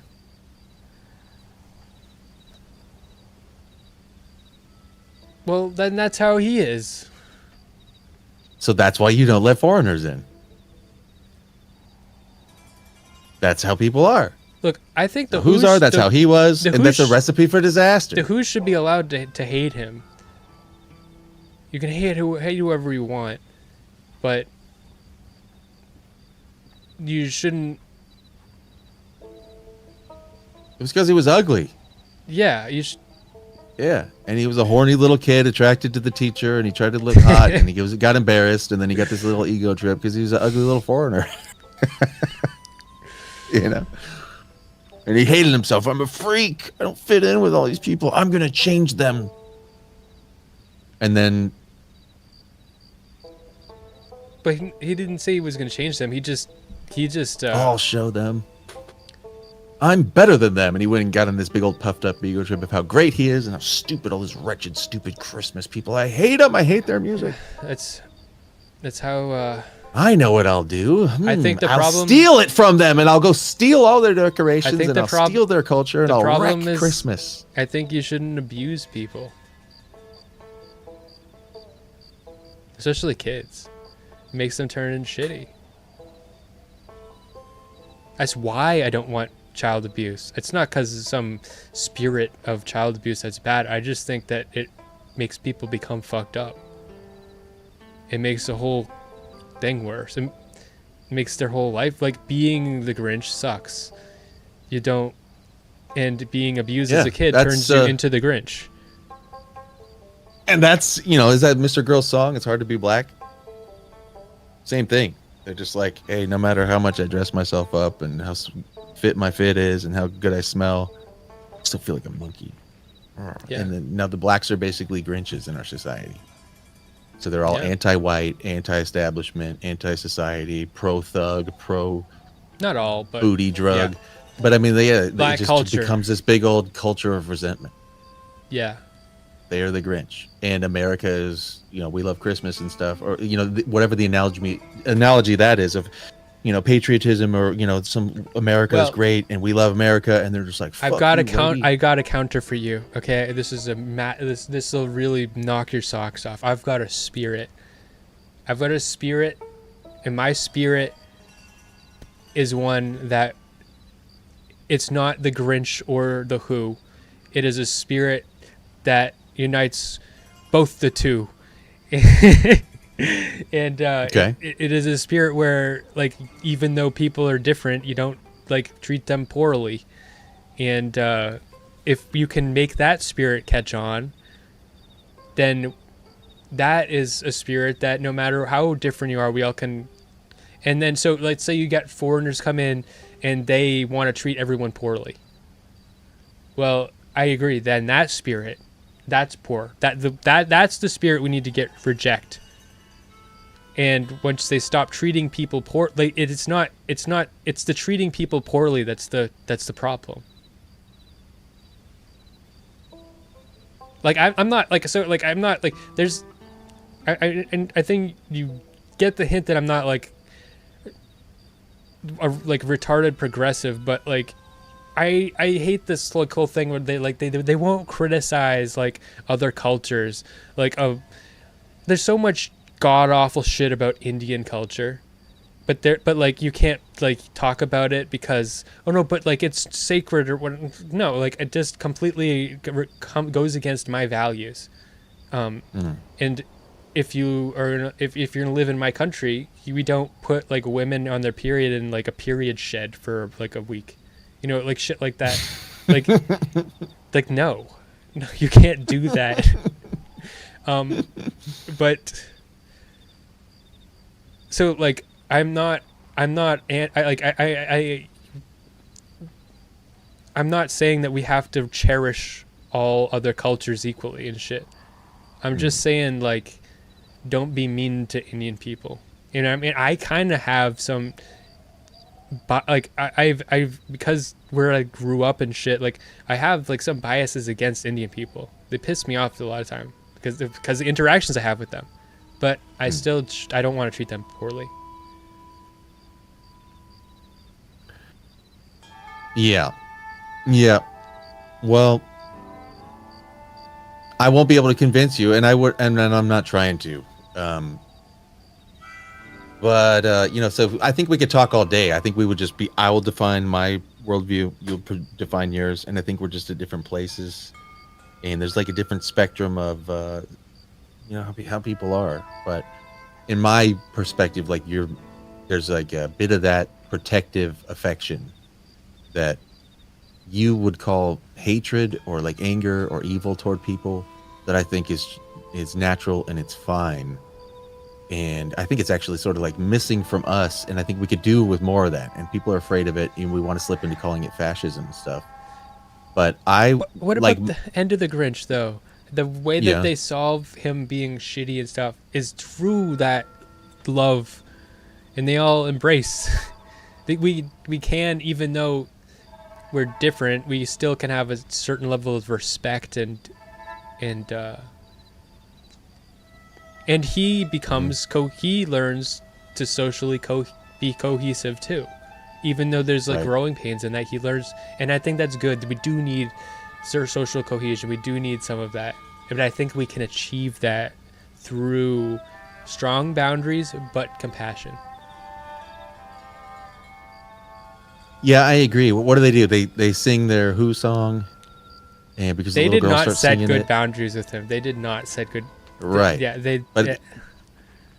But I think in the end of that film, it's sort of like a little bit of a Hollywoodized Deus Ex Machina that happens right Oh, yeah. there, where there's a magical song that they sing because the magical little girl who has like the pure heart of gold, she sings the pretty song. They all hold hands and sing it, and then his heart just grows 10 times in size or Well, whatever. and because he's no, like, because "Oh, no, because he had developed. She took the time to connect with him, and he developed a bond with her. And then through caring about her, he realized that he was hurting people that he cared about, and he realized he developed empathy through that. It wasn't just completely magic. There's a through line, which is the little girl being a bridge. So the foreigner comes in. He's Which- hated. We have to send He our little leaves- girl over to him. He leaves away, and he comes in to undermine the society. Gets connected to a little girl of the community, and he's also horny for the hot woman, I guess. Remember, there's like a babe or whatever, and she's like got the coolest house with all the Christmas lights and stuff, and she's horny for the foreigner. Remember, she's like, "Whoa, look how strong he is," or whatever. Oh, He yeah. ends up getting the hot Aryan woman. He gets the babe. He becomes, the king of Whoville, and the old evil government guy who was looking out for everybody. He was the bad guy. And so it's really like the whole Yeah. movie is like a giant undermining of culture. And the moral lesson that you and the audience is supposed to take away from it is that fighting the foreigner is bad. You're evil for making fun of them for being outsiders. What you have to No, do but is you- get over the fact that they're stealing from you. But I don't agree with Share that. with them and be so compassionate, and I- then also surrender your women to them. But I and beat then you. That's good. I agree with you, sort of what you're saying, but I beat you to the punch because I said they don't set clear boundaries with them. Like that whole thing of like, oh, we need to make him the king. That's so fucking stupid. No, He became the Christmas cheermeister. Yeah, holiday no, cheermeister no. of Like, Whoville. no, they should be like, hey, you're an asshole, dude. Like, no, but they shouldn't. Yeah.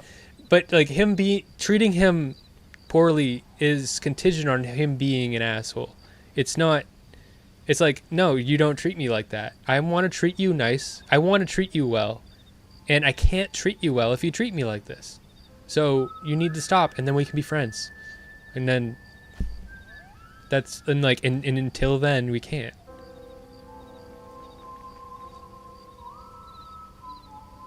All right. Well, for the record, he was the one who got resentful first. He was mocked and made fun of for being an outsider, which is natural for the kids to do in class because kids are kids. Shaved his face and he cut himself with a razor trying to look handsome, and they mocked him. And then he developed anger and resentment and a chip on his shoulder and this big old thing that sent him into insanity. Yeah. And then everybody else in culture had to overcome his big issue and convince him to stop being a fucking asshole. Right. I don't agree with that. They all had to humble themselves and overcome and forgive for all the damage that he did. I think that we need to be mindful about. So, like, kids bullying other kids, that can, like, they don't know what they're doing, and it'll fuck you up, I think. Hold on a second. Something's happening right now. What? Messages. Is your heart growing?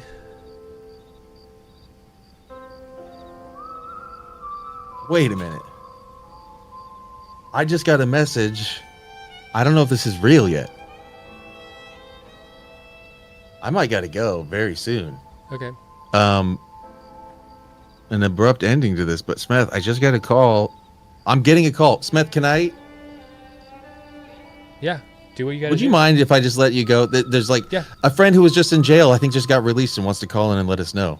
It's like a big Do what you deal. gotta do. He's Absolutely. in federal prison. Absolutely. Smith, thanks for calling. Thanks, bro. Abrupt ending. We'll talk again soon. Okay. Okay. Bye. Later.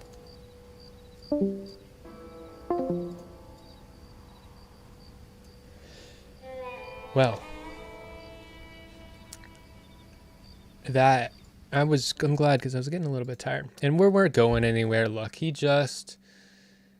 we all know, we all get it. Listen, Jews. I'm more of a Jew than you. You can't even. I'm gonna be so Jewish that if you look like the Grinch to him, I'm gonna look like the double Grinch. You're just gonna look like another Who.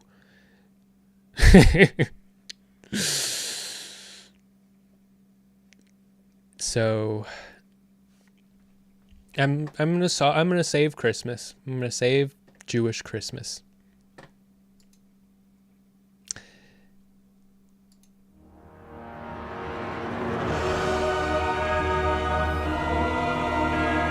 Save Jewish Christmas.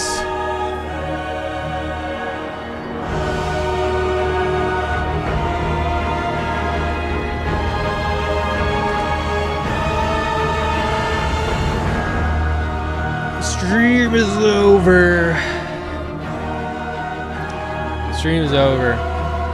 I'm back, baby. I need to make my music video. I need sleep. I need sleep. Let me sleep. I hate you. Leave me alone. Between streaming, my job, I can't fucking douche and other bullshit like these fucking charcoals. I can't do more of those. I need to get some. I need to make this music video. I need to make something that matters, something that lasts.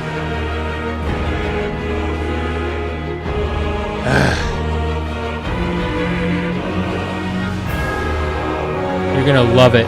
You're gonna love it, but you're gonna be kicking and screaming the whole way there. I'm gonna drag you to the top of my Grinch mountain. I'm gonna shake you for all you got. And I'm gonna throw you off.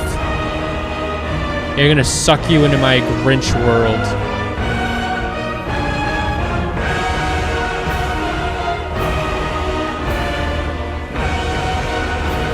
Mantis just gives me 10 NZD. I don't know what kind of money that is, but thank you very much. W hate. Oh yeah. Hate as much as you want, and the government should protect everyone else from your hate, so you can just be as hateful and miserable as you want and never stop hating. Just be a fucking blob of hate. Ooze. The brick walls around you will never let your ooze come out and touch anyone else. You're fully contained. Just ooze. Just ooze.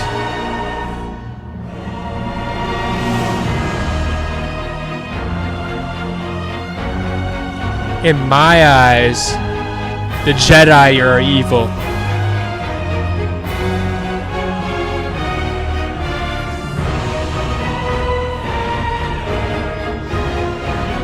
Sand. It gets everywhere.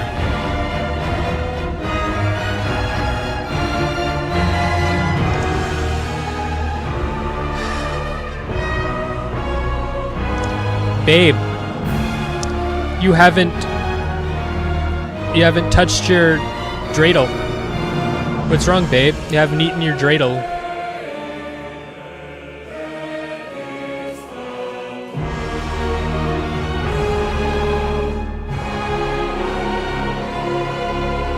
more black than any black man.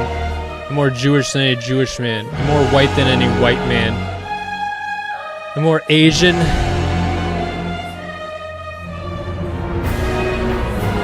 I'm more Asian than Steve Jobs.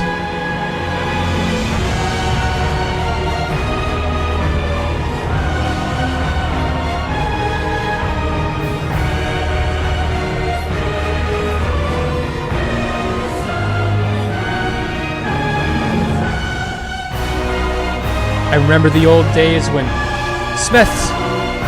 I said Smeth was a Sith and he got all pissed off about it.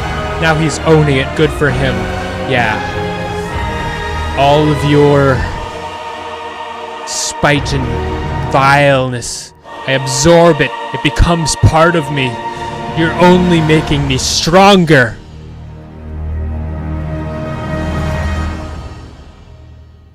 Have a good day, everybody. Have a good night. Go to sleep. Don't let the bed bugs bite. Rub yourself down with some methamphetamine.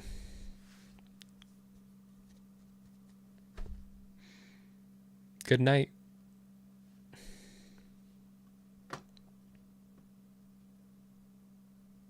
You don't eat dreidel. It isn't edible. It's a toy. Well, I could have known that a bit sooner. I can't take back what I said. If you swallow a dreidel, does it spin when you shit?